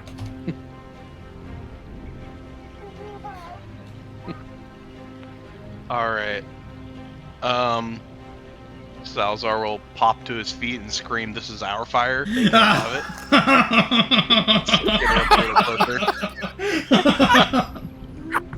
Our fire, bitch! And he's gonna wave his staff around as it lights up and cast Plant Growth. Nice, nice, nice. Okay. And we're gonna just turn that entire area they're in into super difficult terrain. Nice. Okay. Okay. Bring all the grass and vines and stuff to life, just stopping them from really approaching. 100-foot radius centered on that point become thick and overgrown. Jesus. Holy crap. Okay. Yeah. All right. They are thoroughly held. So that's one quarter. They only have 1/4 of their movement now. Mm-hmm. So where's your line? Where's your line that you're drawing? Is it like here? Where's this No, start? it's within 100-foot radius. Oh dear God. All normal plants and 100-foot radius centered on that point and a creature moving through the area. Okay. You can exclude I one would or more throw it. areas of any size. My question is, do you just want the entire area that they're in to overgrow? That would also make it difficult for any of you to move through it. Yeah, so I'm thinking like That's why I'm asking like where we you're draw starting the at. line maybe around like, how do I do this? The Oh, that paintbrush. didn't look right. Yeah, I got the polygon one. So like probably draw a line there where we're safe to move. Fantastic. And all movement out of that space, all movement from here to from here back is massively overgrown. Cool. Yes, exactly. Cool. All right. I've got to check some fucking movement speeds. All right. So 1/4. Okay, Salazar. Good shit. Wow. Okay. This should be interesting. Good stuff. Salazar, anything else? That's turn. Okay. Banff. Banff is just going to ready an action for when something gets to him. And Okay. Banff, judging by what you can see, Yep. nothing is going to make it to you. Okay. In that case, I'm just gonna take out short bow and shoot Okay. the gas right here. So everything northwest, northeast of this line is so overgrown that the creatures really can't move more than 5 to 10 feet per turn.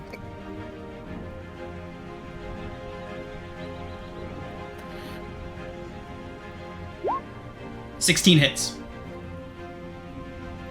Oh, ignore the sleep. So 7 piercing.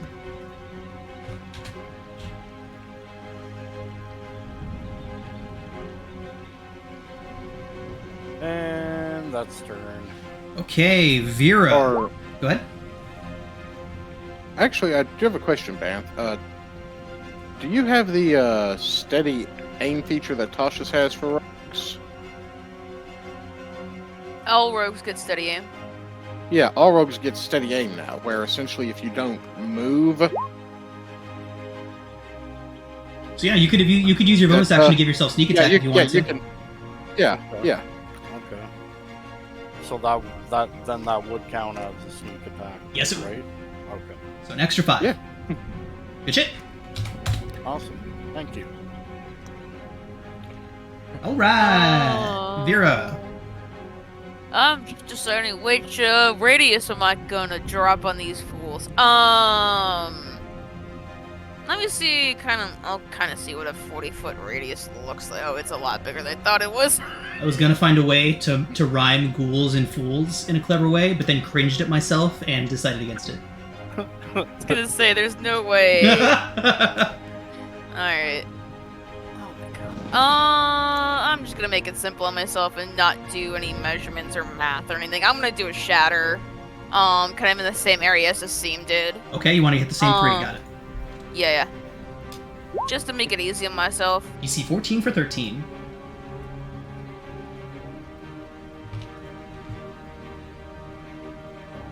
Okay.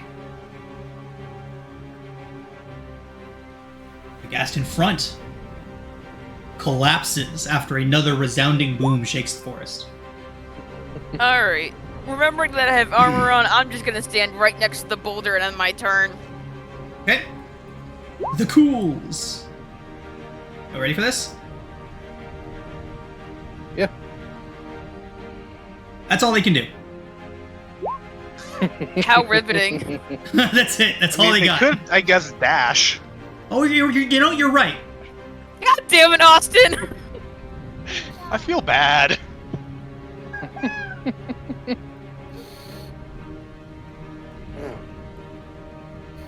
That's all they got. Selita is going to let loose with her short bow at this one and strike. Unfortunately, I do not believe ghouls take poison damage. They do not. So just 5 points. Weed is fast asleep. Hawasha woke up, didn't he? Barely. Yeah. Yes. Yeah. So he is going to get up, walk over to here. Salazar, give you an appreciative little nod, and he is going to produce flame under the wounded ghoul in the front right. Hit for 3 fire. Back to you, Asim.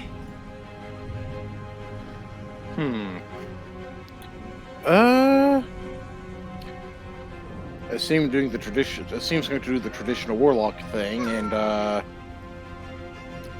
it's going to aim at this one that is attacking. And we're going to try to hit it. Okay. Which one are you aiming at? The one in front of Undril. Got it. Yep, a 9 does You get a miss. second beam.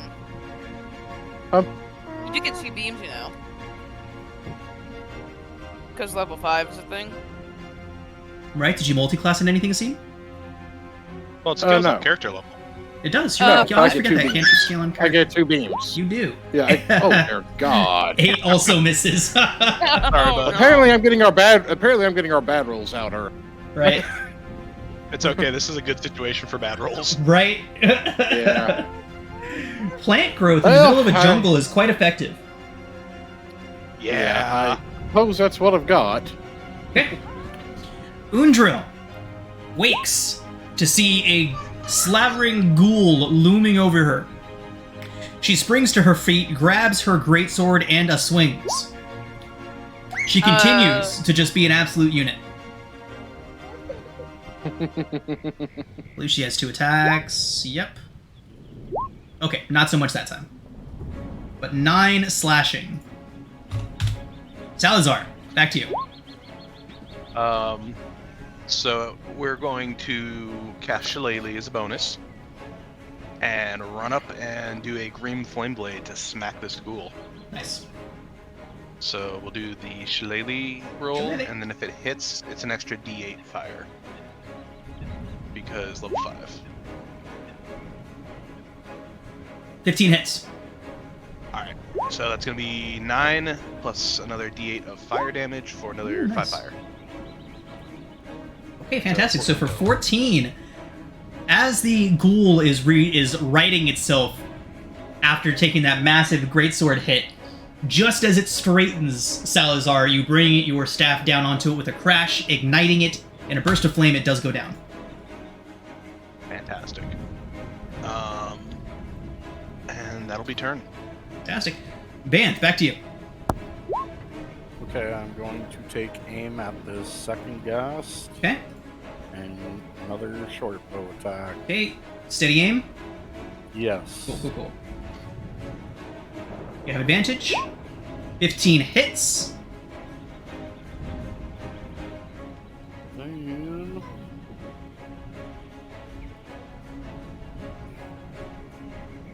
sneak. Jeez. Woo! With That one's not having a good day. short arrow straight between its glowing blue eyes, it does drop in a heap into the underbrush, which then grow and creep over it. Awesome. Yeah. That's it. turn. Vera. Alright, I'm gonna be dropping a spiritual weapon on this gas because, screw it. Alright. I'm guessing 12 doesn't hit. 12 does not hit. Awesome. I'm gonna get my shield out and just hide behind it. Why not? And I'm gonna end my turn. All right. Frontliners without their armor is just a terrifying thing. Yep. The ghouls! Oh, this one's out of the fire. This one's out of the range. Whoa. Gonna march right up to Salida and slash. Oh, Jesus. You did the double crit. So, Oh my. Salida does take that 7 slashing, and she needs to make a Constitution saving throw. Okay. She does succeed. Brings us to the remaining ghast. So his movement speed, while in this, each foot costs 4 feet. So that means moving 5 feet costs him 20 feet. So he gets to there. He has 10 feet left. Yeah, he's just gonna lurch up and take a swing at you, Salazar. That's fair.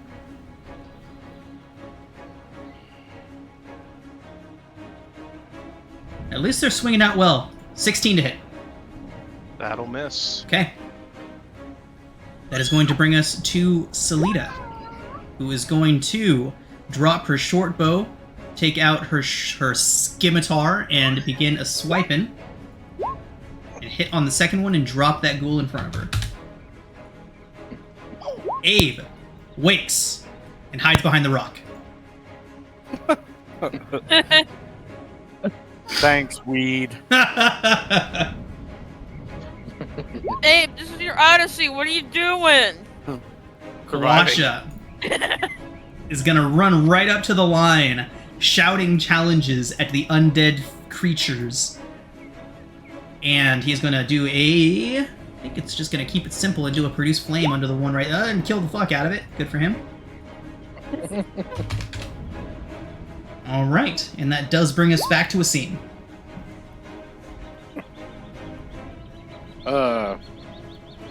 Asim is going to have his familiar fly up beside the ghast and take the help action, or at least for his first shot.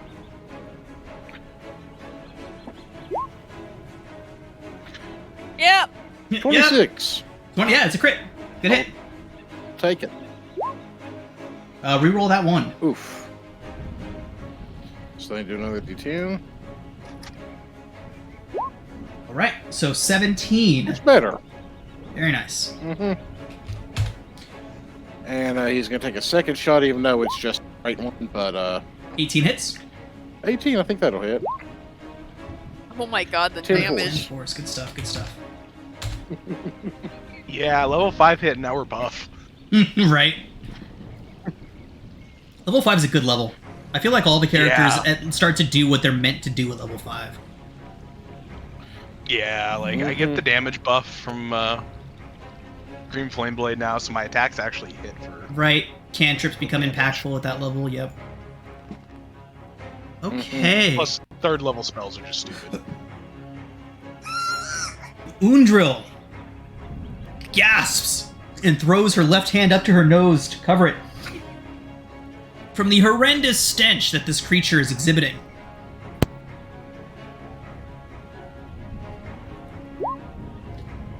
And barely manages to keep her composure for a swing, and a hit, and a swing, and a decapitated ghoul. Gassed. Something with a G.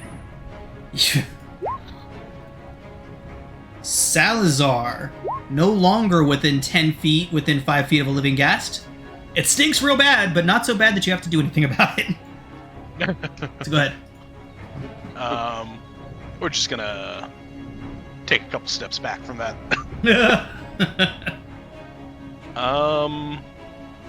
And I guess, do I have to pull them with a thorn whip if I hit them with a thorn You whip? do not. It says you Yes. may. Oh. I believe the word Okay. may is in that clause. If you want to throw it up just to be sure, I'd appreciate it. Yeah, double 'cause I was check gonna that. say, I think it is a... You Oh, okay? no. You You pull the pull creature. it. Okay, it is not a may. Yeah. Oh well, we're gonna do it anyway. All right. We're gonna do a thorn whip on this one here. Give him some hope. And it's 24. Wow, that's bad damage. You're doing just enough to have it pissed off when it gets to you, Salazar. All right, that's gonna be turn. All right, Banth, back to you.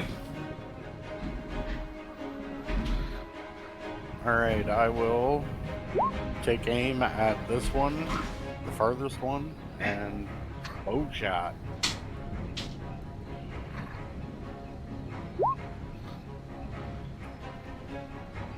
And steady aim, so Okay. 17. 17's good hit. Okay. My cat was meowing at my door, and I opened my door, and both cats and both dogs are just standing outside of it. They're like waiting. I think Tori went downstairs to make dinner or something and left all the dogs up here, so they're just like, we're alone. All So- right, so 12 points. Yep, 12 points. Alrighty, Banth. Anything else? Nope, that's it. Vera. I'm gonna move my spiritual weapon onto this ghoul right here, and I'm gonna smack it with spiritual weapon. 22, I assume hits. 22's a good hit. At second level. Oh 5 no! So close. Then, yeah, I got Sacred Flame, so I'm gonna Sacred Flame it. Dex save. Result is a big ol' failure. So now it dies. That's fair. I'm gonna try and hide behind my shield and end my turn. Alright. The ghouls. Dash. Salida. Yeah, she's just gonna close on it.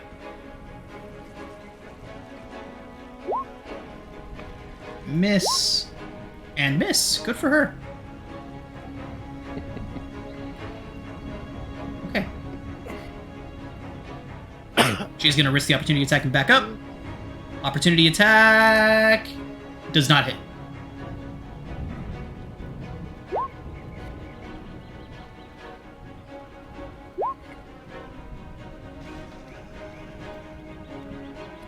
He's just stealthing! Kawasha, on the other hand, is going to step up, and he is going to shillelagh. God damn it. I see him. Asim's gonna have his owl just do a flyby on this thing. Okay, And he's going to open fire upon it. that's a good hit. For 9 force from the first one, and second one, 13 hits. this is a 13. Okay, good. 4, not super impressive, but at least it's damage. All right. And that's my turn. Undril is going to groggily set down her greatsword, lift up a heavy crossbow, mutter a couple things about how she was sleeping, and miss. Salazar. Salazar is just going to run up here, and we'll just hold a green flame blade if it Cool. gets within range. All right. Abanth.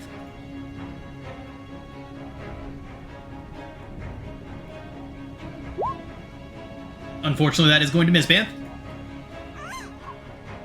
Double 9, no bueno. Brings us back around to Vera. Alright, I am gonna move my spiritual weapon up to here since I have enough space, and I am going to smack it. Oh. Smack! Nine I'll is take exceptional. 20 hits. Damage, god damn it, thank Hey, you. 10 does drop the creature. Alright. And that, everybody, is going to drop us out of initiative. And Kawasha is going to look over towards you, Salazar, and kind of gesture. Mind clearing this up so we can finish our work here? It's kind of a one-way thing. He nods and slowly steps over the brush and into the thicket and takes his quarterstaff and methodically walks around to each ghoul and caves its skull in. Gonna take him a while. Oh, tire him out. Hey, Abe, you can get out now. He looks over towards you and your shield. Gives you a very judging look. I was naked. I mean, what do you get? I mean, look at me. I'm in my pajamas. He gestures at himself, all like 2 feet shrub of himself. I don't have armor on. You're fine. I'm just going to bed. Weed is a 2-foot-tall shrub. Give him a break. He hasn't killed a lot of things. Well, Look at that face. Does that look like the face of a killer to you? Yes.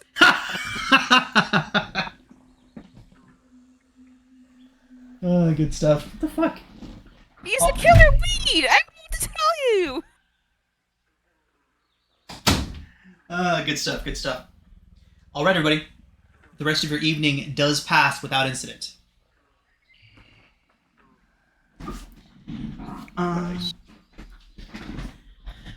Back to the big map. Actually, no, we don't need to go to the big map. I know the big map is still taking a long time to load for some of you, right? Even after the first load? Yeah.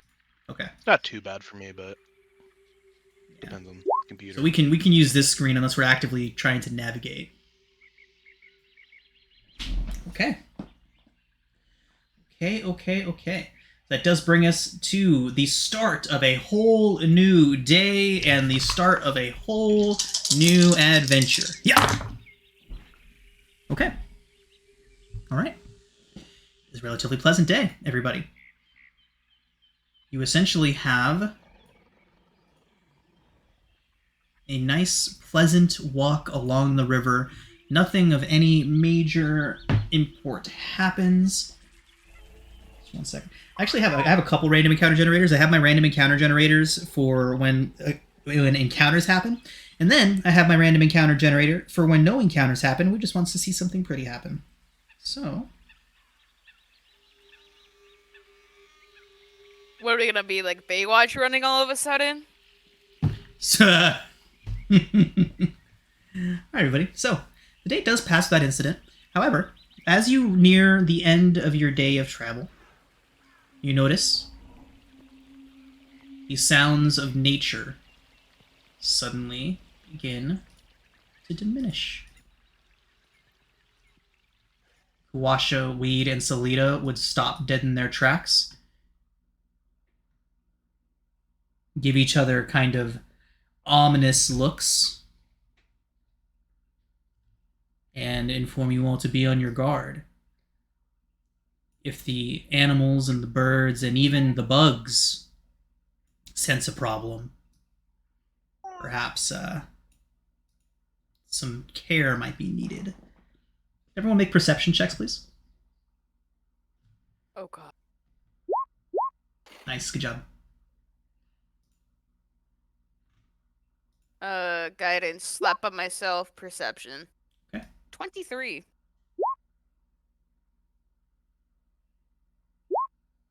I will use my sessional. Okay, go ahead and hold on to it, Banth. Okay. Vera's 19. We won't be getting anything extra out of multiple 19s, so go ahead and hold on to Yeah.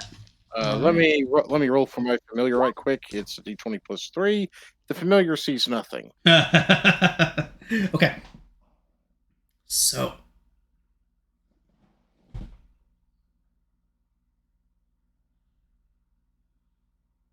Vera, you notice the sounds of branches shifting and moving above you. As you look up, you see something shift up there. Something move. Something vaguely humanoid. Okay. Something Do I know vaguely if it's humanoid. Jericho? You see a dark cloak flutter out behind it, and you lose sight of it.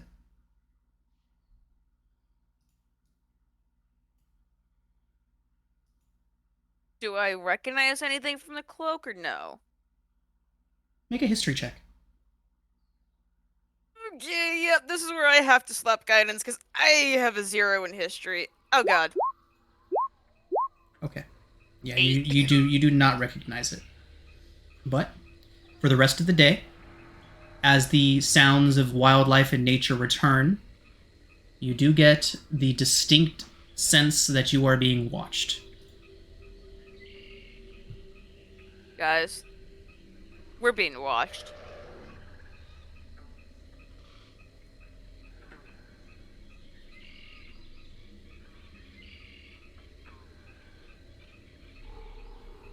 I mean, we're in the jungle.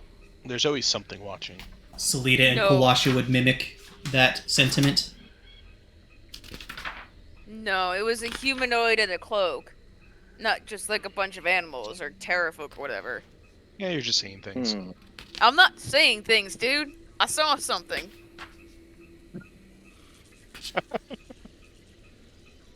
Exactly. Which direction was it located in?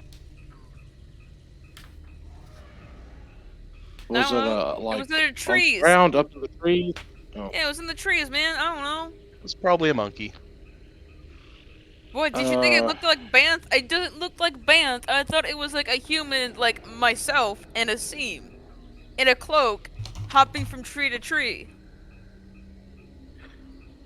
Asim is going to try to like look through the eyes of his familiar and try to send it up to see if it can see anything. Okay. Make another perception check for it. I do not know if it'll be successful or not, but we will see. 16. Okay. Yeah, he doesn't see anything. Because it's got a +3. Okay.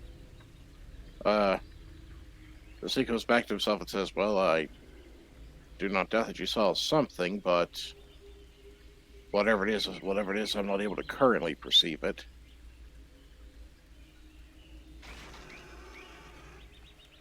Well, let's hope this thing does not attack us, you know? Well, I would say that we probably need to keep a guard up, but frankly, well, I was going to say, I would suggest keeping a guard up, but frankly, traversing through this jungle, that's just common prudence. Yeah. And I will prove to you that I'm not just crazy, okay, Sal? We'll So- see what we see. Okay. So, Kawasha and Solita kind of acknowledging that you've seen something that you are likely being followed or watched by something are extra alert for the rest of the evening. And then as you all settle in for the evening, you do make it a bit closer to Camp Vengeance. 1 day of travel does go by, which brings us to the next. Your evening passes by without incident, and I just want to know how much more goblin piss I have in my backpack, honestly. too much, I would say. That's It's fair. dripping as you walk. Yeah. No, I need a new backpack, now man.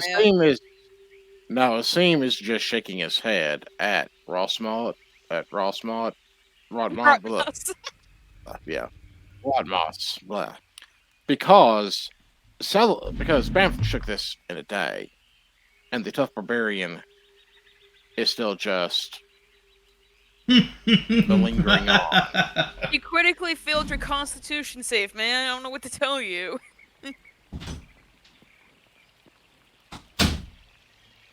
I like to think Moss is just playing it up at this point, pretending to be sick. Probably. Just doesn't want to walk. Exactly. She's traumatized by bands.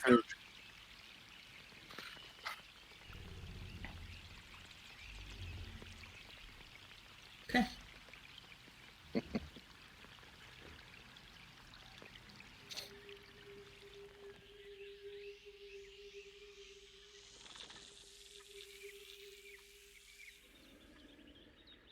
Okay. So, the rest of the evening goes by without incident. You hear Salida and Undril, I wouldn't say arguing so much as heatedly talking. Salida asserting that the Order of the Gauntlet has no business here in Chult. They should leave, and that Camp Righteous was just further evidence of how little they belong here, and that Chult doesn't need their light, as she puts it. They're fine in the darkness. Jungle provides shade, things like that. Undril would be going on to say that wherever the scourge of undead go, that is where the Order goes. And while she doesn't necessarily believe in how the Order has been going about doing things, she does believe that they're here for the right reasons. But yeah, they would be going back and forth about the Order's place here, and obviously Kawasha doesn't give a shit because the Order's here killing undead, so Kawasha's like, go them, right? But Salida does not like the presence of any outsiders trying to actually, like, stick a flag. You know? Like, obviously she has her her discrepancies with the Flaming Fist. She hasn't gone into any detail about that, by the way. But even the Order of the Gauntlet, who aren't like the conquerors that the Flaming Fist are trying to be, she doesn't like them being here either. So yeah, more like two political enemies going at it that aren't too crazy. It's not really like they're not going to come to blows over it, but you can tell that they are definitely at a disagreement.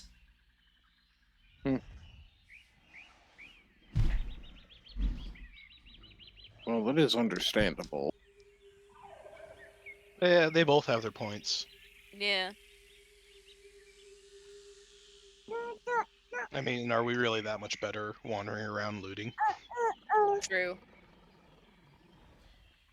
Salida would say that you are, in fact, better. Otherwise, she wouldn't be taking up arms with you all.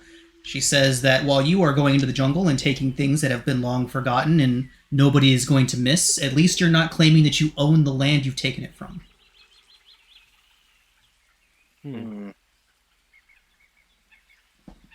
I mean, the Order of the Gauntlet owns some parts of it, but it's not all of it. I mean... See, that's where... and Salida would disagree with you there. She would say that they own nothing in Chult. Just because they walked up, killed everything on there, and stuck a flag on it. She says that makes them a little better than the Flaming Fist. I mean, what if I started claiming, all of Chult for Umberly? I mean, I doubt you'd feel much better. I mean... She would not. She would kind of jokingly, with a smirk on her face, say that would then make you her enemy. I mean... So then, why be a guide? Why help people through the jungle if you don't want them settling and exploring the jungle. She says that she has no problem with adventurers coming in and exploring the ruins and even taking the things. What she doesn't like is when people claim to own Chult. I mean, not every religious, person is a zealot or claims to own Chult. She agrees. She says she's met a few of the order, a few of the people from the order, and she kind of gestures towards Umberly, that just seem to be here doing what they think is right, and they don't necessarily have the conqueror in them. But she says that there are some, especially the ones that lead it. I mean, a lot of our clerics of Umberly just bring about doom via thunder and rain and storms and all that, Yeah, and Salida would say that she respects that. Channeling the nature of the forest itself. No problem there.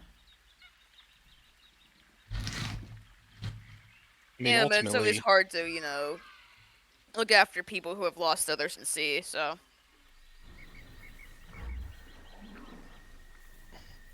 ultimately, people can try to claim the jungle all they want. Obviously, the jungle's winning. They're doing the best they can just to keep a small little camp in place. So what's the harm in them even trying? She says that the harm is... She agrees and says that the harm is small. But she doesn't want to see it get any bigger. Especially, she doesn't want to see a repeat of what's happened in the northeast, especially. With the Flaming Fist, essentially, the entire northern section of the peninsula is basically Flaming Fist territory now. That's fair. Mm-hmm.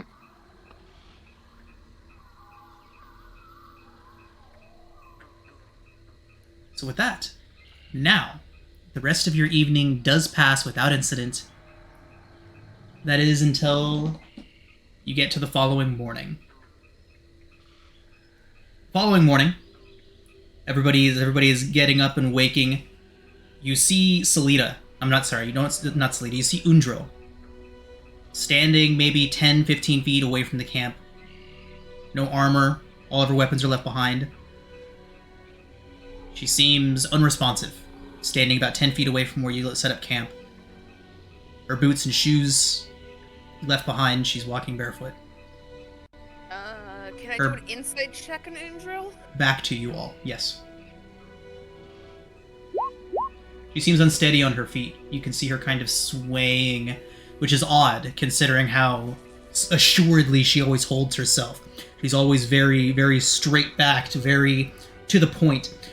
She's almost slouched, and you can see a bit of a sway.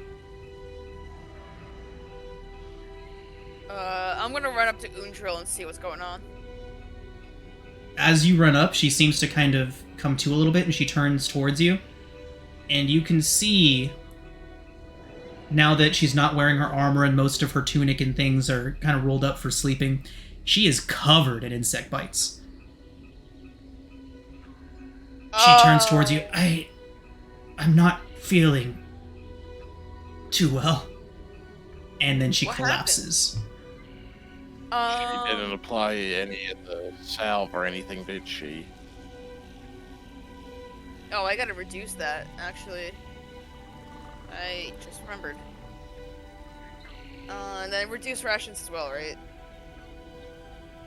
Undril is shivering violently, unconscious on the ground. I'm gonna take out my spell scroll of Lesser Restoration and cast it on her. Okay.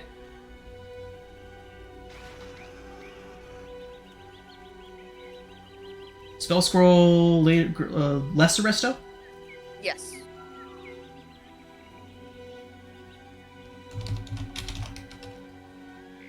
Lesser Resto.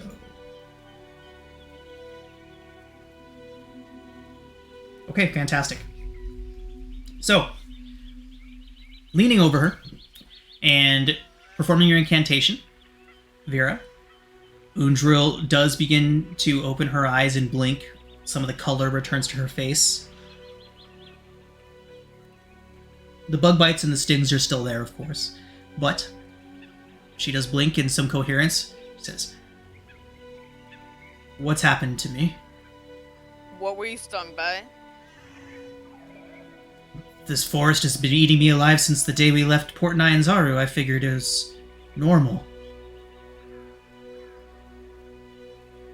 Undril has literally been making Have you Constitution saving been- throws every single day since y'all left Cholt, and she just failed her first one last night.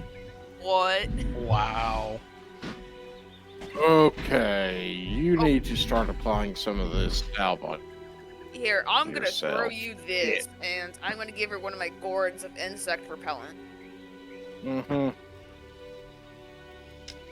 She nods and says, "Thank you." It was quite irritating. She didn't realize that there was any actual danger to be had from the insect bites. You have 20 applications of this gourd. Put one on per day. Okay? She nods and thanks you and asks if there's anything else she should know.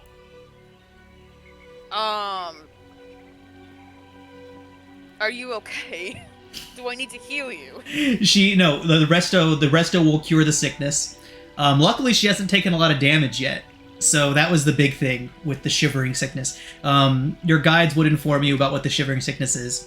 Any time that you've come into contact with these insects, it is the main contagion that they spread. It essentially makes you unable to regain vitality. You don't necessarily waste away until the later stages of it, which it does look like Undril got to. But during the later stages, you begin to take levels of exhaustion, and the main thing is that you cannot regain hit points while you're affected.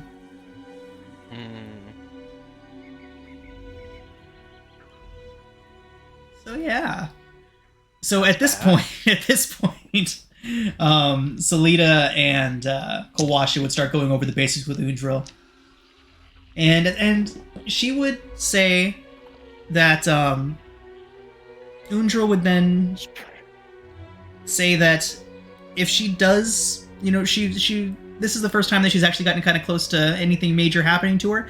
She says that if she does meet an unfortunate end, she pulls out a sealed parchment from her pack, and she says, "Would you please present this to Niles Breakbone at the fort if anything should happen to me?" Aren't we gonna cross the river today for that? Tomorrow. She says, but just in case, she didn't really realize just how dangerous of a place this place was until just now. She always figured that if there was a fight to be had, she'd be able to face it head on. The fact that it could just kill you in your sleep never really occurred to her. So Undril's obviously a bit shaken, right? Her strength couldn't do anything against this threat, she couldn't swing her broadsword at it. So she's definitely a bit shook up. Are you sure you want me to have this? She says, no, don't take it. But if she is to die, make sure that Niles Breakbone gets that. Yeah. Okay. Okay. Next day. Good stuff. Good stuff. That spell scroll came in clutch. Yes. Yeah, wow. Super clutch. I was expecting that to be a whole thing. All right. Last day of travel before reaching Camp Vengeance.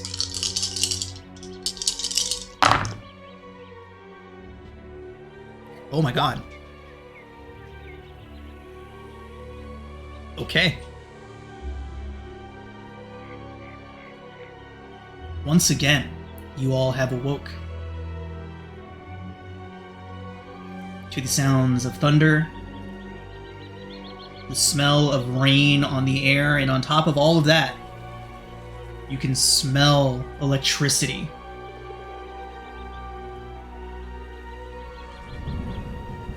Kawasha and Salida say the worried look that they shared the first day was just like a whatever. They kind of, as they're waking and kind of taking the day in, you see them kind of look to each other. And remember, they don't like each other much. They together step away from the group, and you can see them like frantically talking to each other.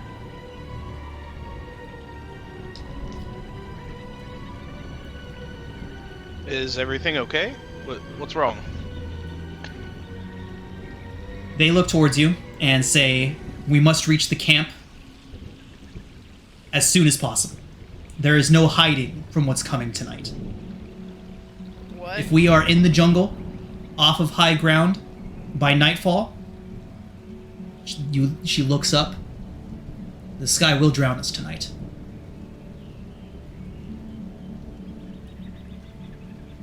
Kawasha goes on to explain that a tempest is brewing. A tempest unlike any that most people have seen. Kawasha says he's only experienced one, and Selita says she's only heard about them. They hear that Camp Vengeance is an elevated fort built upon a high hill.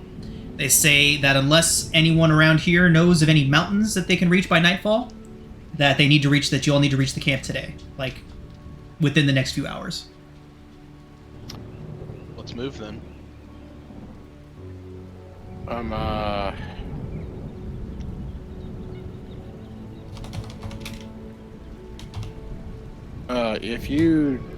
How long do you believe we have? They look to each other, consult. 12 hours at most, they say. They say, and it's not going to be an easy 12 hours either. It's going to progressively get wetter and wetter and wetter.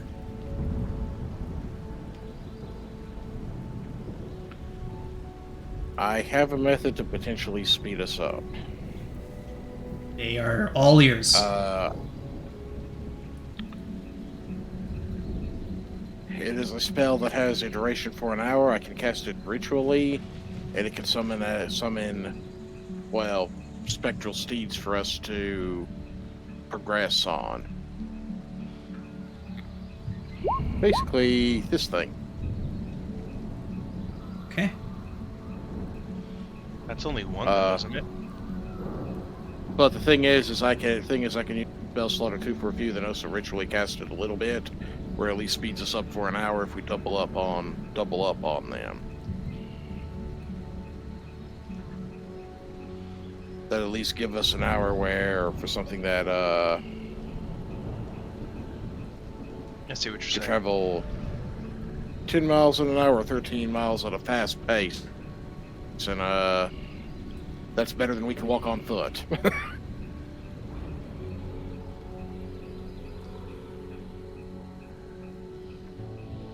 Considering some of us are small creatures, well, I don't know if it's something we want to do. If so, I'll start doing the ritual casting on a few of them, and then fire off use my spell slots to pop a couple more out, to at least give us a good head start.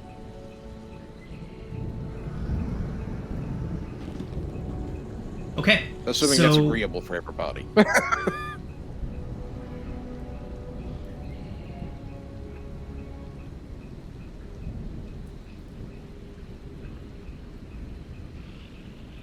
I would say that this can get you to the crossing in good time. Okay. I'm willing to burn the spell slots to do it then. So,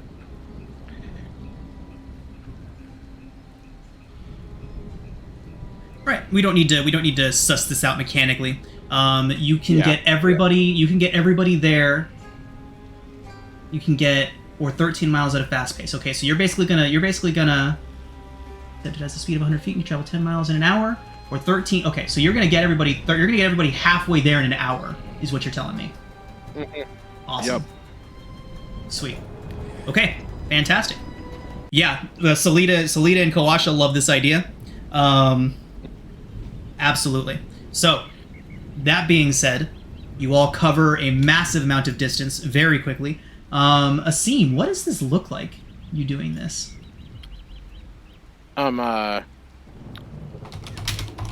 In his case, he kind of sits cross-legged and starts uttering some incantations in the language, in his native language, and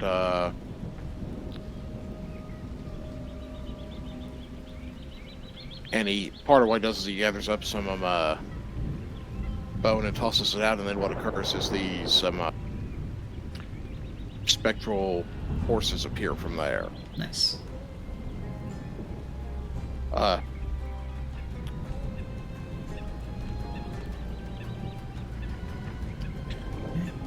In his case, he just gets up on one and gets up on one. Just says, "Well, I suppose we can double up." And again, already has a saddle, bit, and bridle. So All right. Okay, everybody. So, you cover a massive amount of distance very, very quickly as the torrential downpour continues. A massive deluge begins to rise up out of the river, and you all do get almost to Camp Vengeance. Looking downriver, Kawasha would shake his head and say, "The river is too wide where we mean to cross. We would never make it across in time." He would say that he knows of one of the most narrow crossings of the Ocean Star is close by. How far across is the river? He says, and he kind of looks around, he says, in conditions like this, hundreds of feet across. That's no problem. We're going to do a quick cast of Water Walk. Okay. A little bit of magic and we can just sprint across. All of you will have Water Walk for this? Yes, 10 creatures. Each of you roll a d20. And if somebody could please do me a favor and roll a d20 for each NPC, I would also appreciate it. I'll do me first, and then I can do each of the NPCs once everyone's rolled. Okay. it seems rolling this 16. Let's do Kawasha, Abe, Boondrill, Salita. Oh, shit. Okay. Alright. We've got an 8 and we've got a 1. Who's the 1 for? Salita. Salita. And you have the 8, Vera? I first rolled. Yeah, I had 8. Okay. So. Interesting. I need perception checks for Vera. At disadvantage, please. At disadvantage, okay, I have a +6, so. Okay. Okay.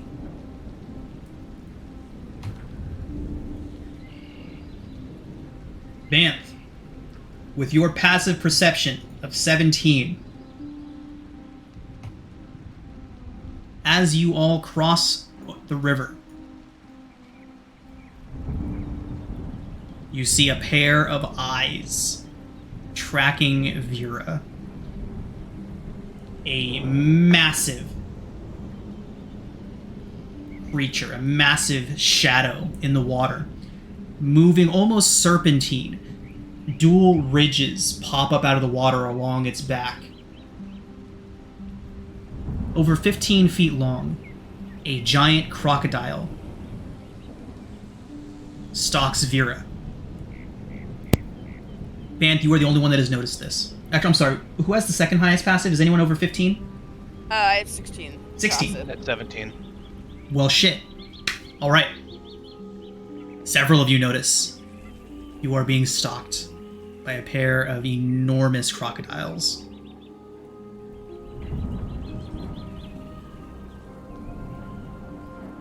How do y'all respond to this?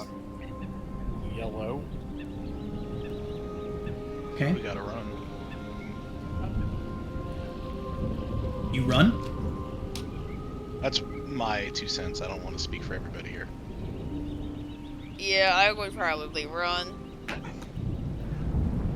Unfortunately, crocodiles can swim far faster than you can run. Now, we're going to have to use a little bit of an imagination here, because I wasn't expecting you all to just walk across the river, but here we are. The crocodiles, as soon as you all begin to run, The crocodiles Oh my God, burst that's big. out of the water and strike. Vera.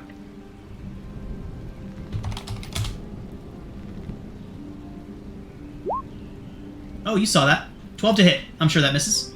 Yeah. And Salida. Oh, fuck. So, okay, so you all see, as you all cry out and begin to run, Salida turns. What's wrong? Right before a massive set of jaws explode upwards out of the water, grab a hold of her, and drag her down. Now, the map that we're on right now, everything is flooded. The river only normally goes from here to here, but right now, it goes all the way. It has completely burst its banks. Everywhere has no less than 5 feet of water. And we're gonna roll initiative. Oh my god. God. So, how long does water walk last? An hour? An hour. Okay, Not so you all can concentration. walk normally. The crocodiles, however, are going to be swimming. And you all have just watched one of them drag Salida beneath the waves. No, I do not have them selected.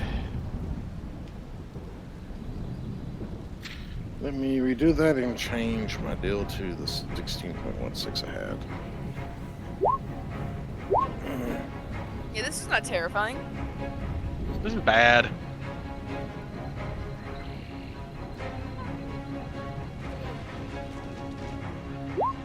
There we go.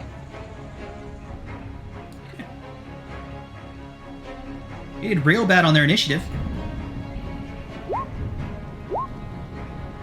They're too busy eating our guide. Yeah.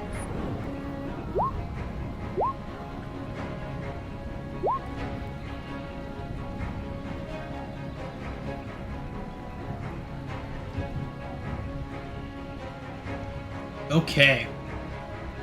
Here we go.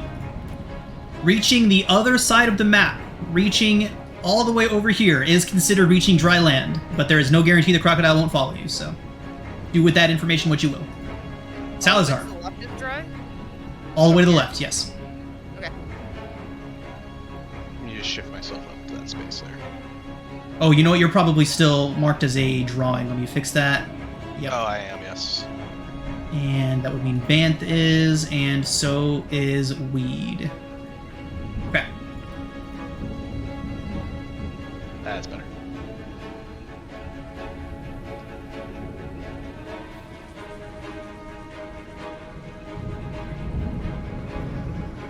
Okay. That was my first That was my first 100 roll on my D100 weather rolls. This is terrifying. Okay, Salazar, what'll it be? How good of a... Like, how deep is this crocodile that just drug Salida down? You can still see thrashing in the water. I'm wondering if I can get a clear shot on it. You can. Okay. We are going to put 3 scorching rays into the one that's trying to eat her. Got it. So, and throw 3 spells. Where's my scorching ray?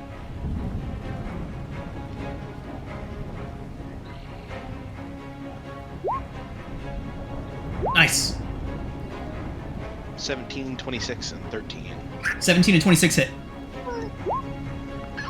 For 13 fire. Nice, nice, nice. Okay. And then we're gonna just sprint. Okay. Salida is grappled by the crocodile. She is going to curse in pain, as you know, ow. And okay, and she is just gonna draw her scimitar out and start a stabbing at disadvantage. 7. Oh god, not good. Okay. Weed.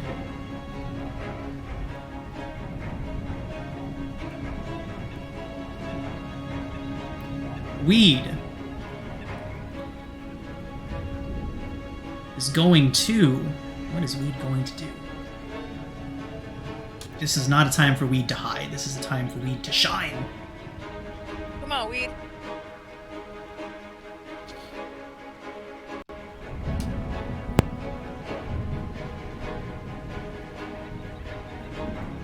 Huh, I thought Weed had more stuff. Okay. He's gonna take his sling out. And whoop! For 5 bludgeoning. He's gonna run away a little bit. I see him.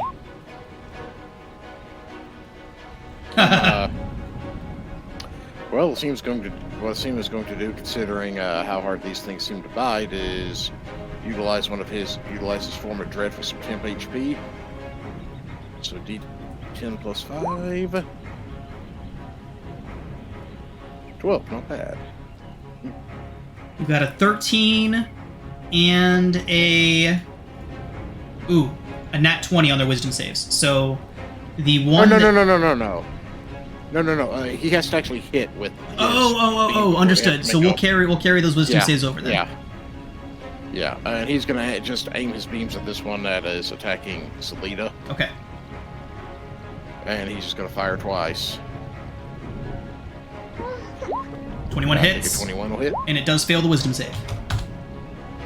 Okay, so that's not frightened him, so he's gonna shoot again because he wants to get her out of that thing's jaws. Okay, 19 for 4. Fantastic.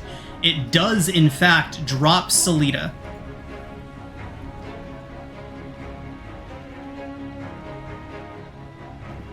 And is afraid. Mm-hmm.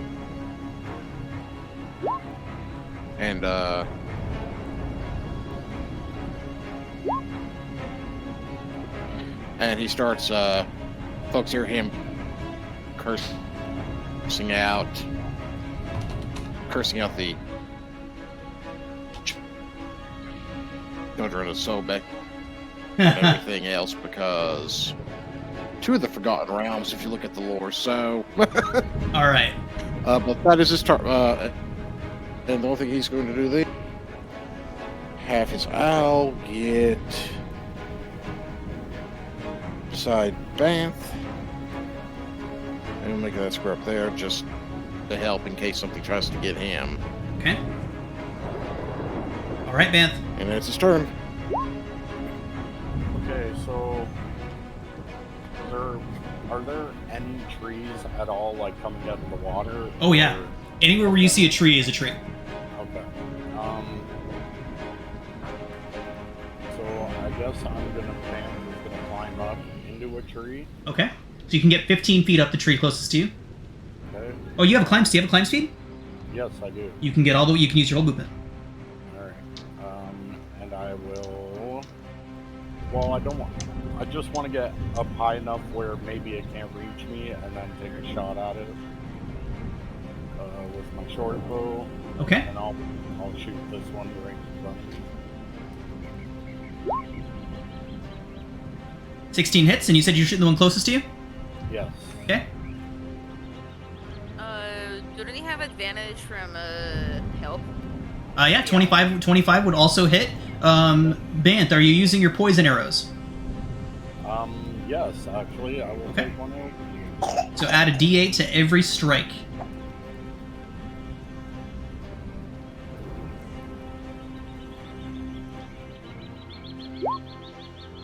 Okay, so we've got 18 and then a d8.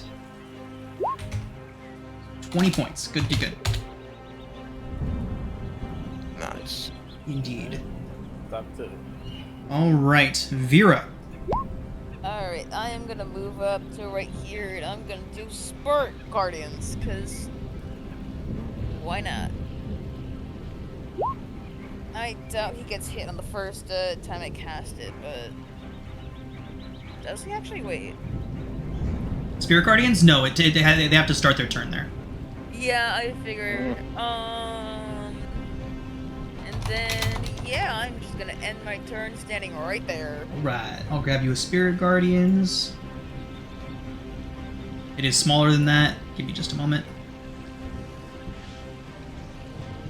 There you go. That is going to bring us to Kawasha, who is going to run forward with his arms out and his staff out in a very, like, almost diplomatic gesture. He's going to run out, and he is going to cast Speak with Animals.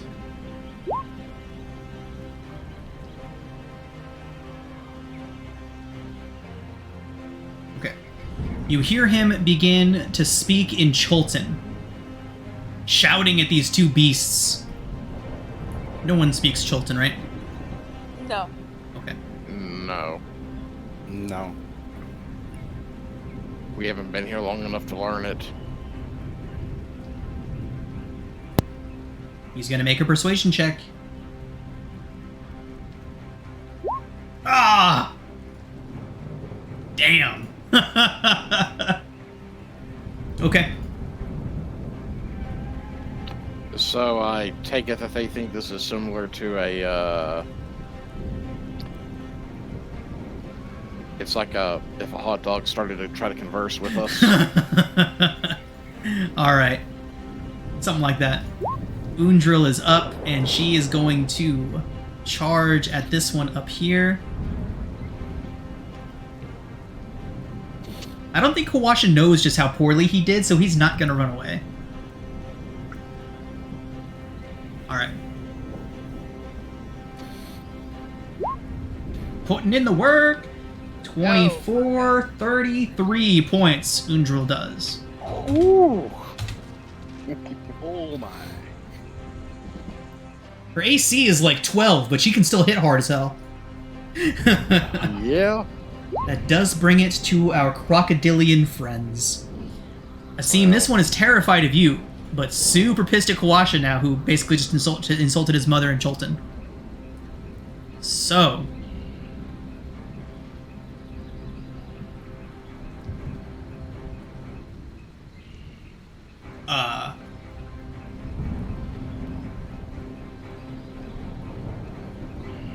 It connects with Kawasha, chomps down onto him, and begins to roll over multiple times. Kawasha takes 38 points of piercing damage as the crocodile scores a critical hit Ooh. and immediately Oh, drops Kawasha unconscious. Now, everyone here's had a session 0 with me, right? Named characters and any character that is a traveling companion of the party does get death saves. So Kawasha is on death saves right now. Oh my god. Oh. The other crocodile. Oh, sorry, this one still gets to do stuff. This one's still gonna swipe its tail at Salida and fucking finally miss something. Jesus, these things hit like these things are scary, guys. All right. Yeah. We're terrified right now. Does that alligator take a radiant damage from Spirit Guardians or no? It does, yes. Thank you for reminding me. And it is afraid. Unfortunately, it did roll a double crit on the attack against Kawasha, but the disadvantage is what made it miss Salida. Do you want me to roll it or? Yes, go ahead and roll it, and I'll make its wisdom save right now. It does surprisingly succeed, but it does still take 6 of that. The other one up here... Would it be easier if we just did that roll for both? Yep, we will keep that 13 roll. Okay. This one fails and takes the full 13 before trying to bite you, Vera. Okay. 23 to hit, Vera. Yeah. 25 piercing. And I need you... Oh, never mind. You are just grappled. It's then going to swing its tail around and hit Undril. A 12 hits Undril, unfortunately. For 15 bludgeoning. And she needs to make a strength saving throw or be knocked prone. And I'm going to say that if you are knocked prone while you are using your water walk spell, you go under. Strength save results. Down she goes. She is prone and now swimming. Salazar. That was a devastating round from them. Jesus. So bad. So bad. Oh my god. Don't like any of this. We're going to run down and try to get a hand on Kawasha for cure wounds. Okay. Yeah. He is currently being ragdolled by a crocodile, but you can touch him. Just trying to keep him from dying. Yeah. You're 5 healing. Right, he's up. And then we're gonna run. Valid.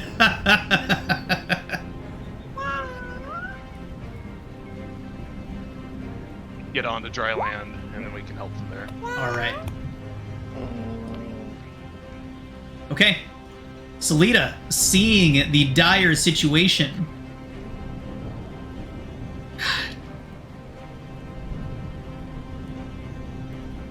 She is going to disengage. But that is just so that she can safely draw her longbow.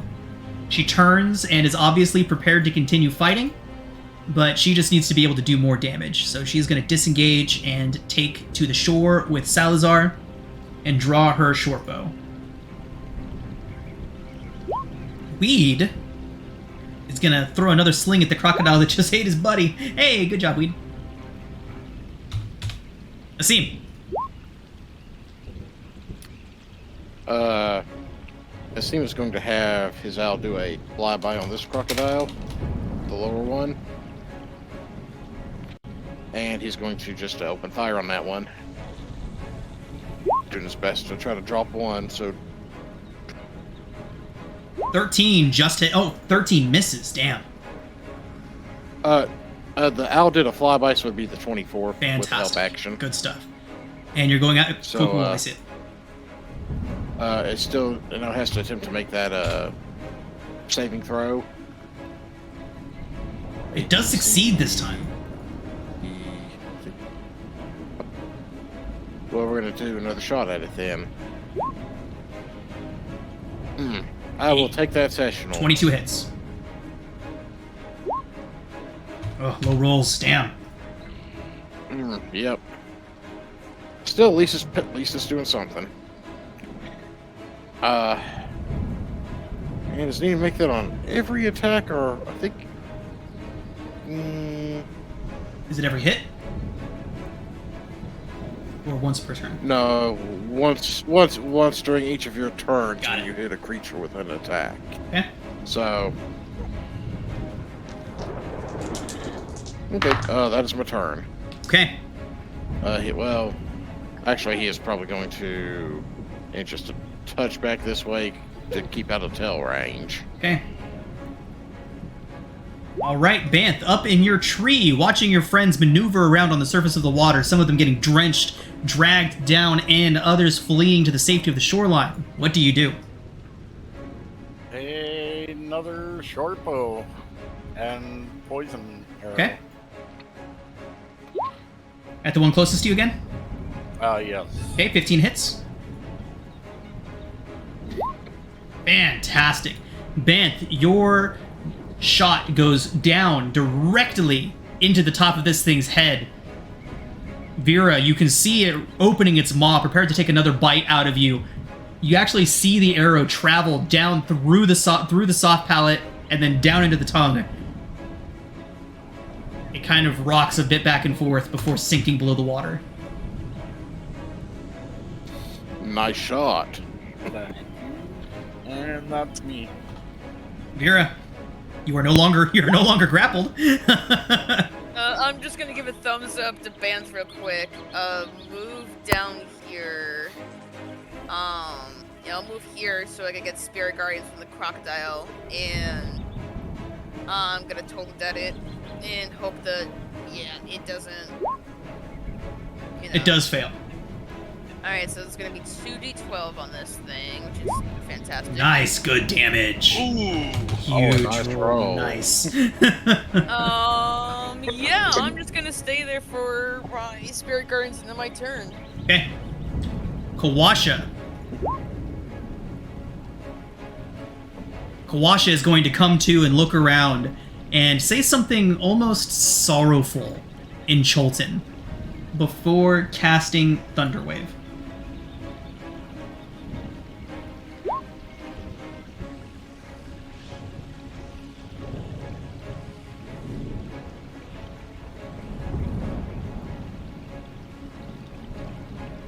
Crocodile does fail its constitution save.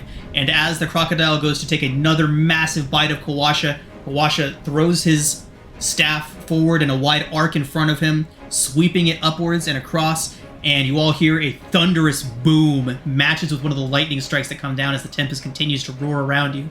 The crocodile is blown up and out of the water and crashes in a tree several feet away from him.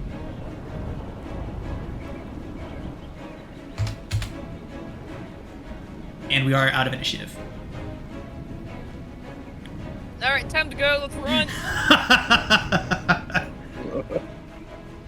Fantastic. All right. Where are we? Here we go. Okay. Fantastic. The storm does continue to rage around all of you. You can see water levels chasing you up as you run up an embankment on the far side of the river now. Kawasha thanking you, Salazar, as he runs up alongside you, doing his best to tend to his wounds. Crying out to you both is Salida, saying that you are nearly out of time. Kawasha responding that we are almost there. Just as he finishes saying that, through the foliage and through the tempest of rain raging around you, you see crude timber fortifications. A walled compound with watchtowers and tents atop a massive hill. Seems to be they moved mountains to put this outpost on top of this hill. Hill's encircled by a ditch, bristling with sharpened stakes, a ditch that is quickly filling with water and becoming a pretty nasty moat. See a large gatehouse facing the river, the boats of which have long since been ripped away by this torrent of water that's rushing past. You see charred human corpses and flayed animal carcasses floating around outside of the perimeter as you all reach Camp Vengeance. And I'm sure you've all guessed that this is where we pick up next week.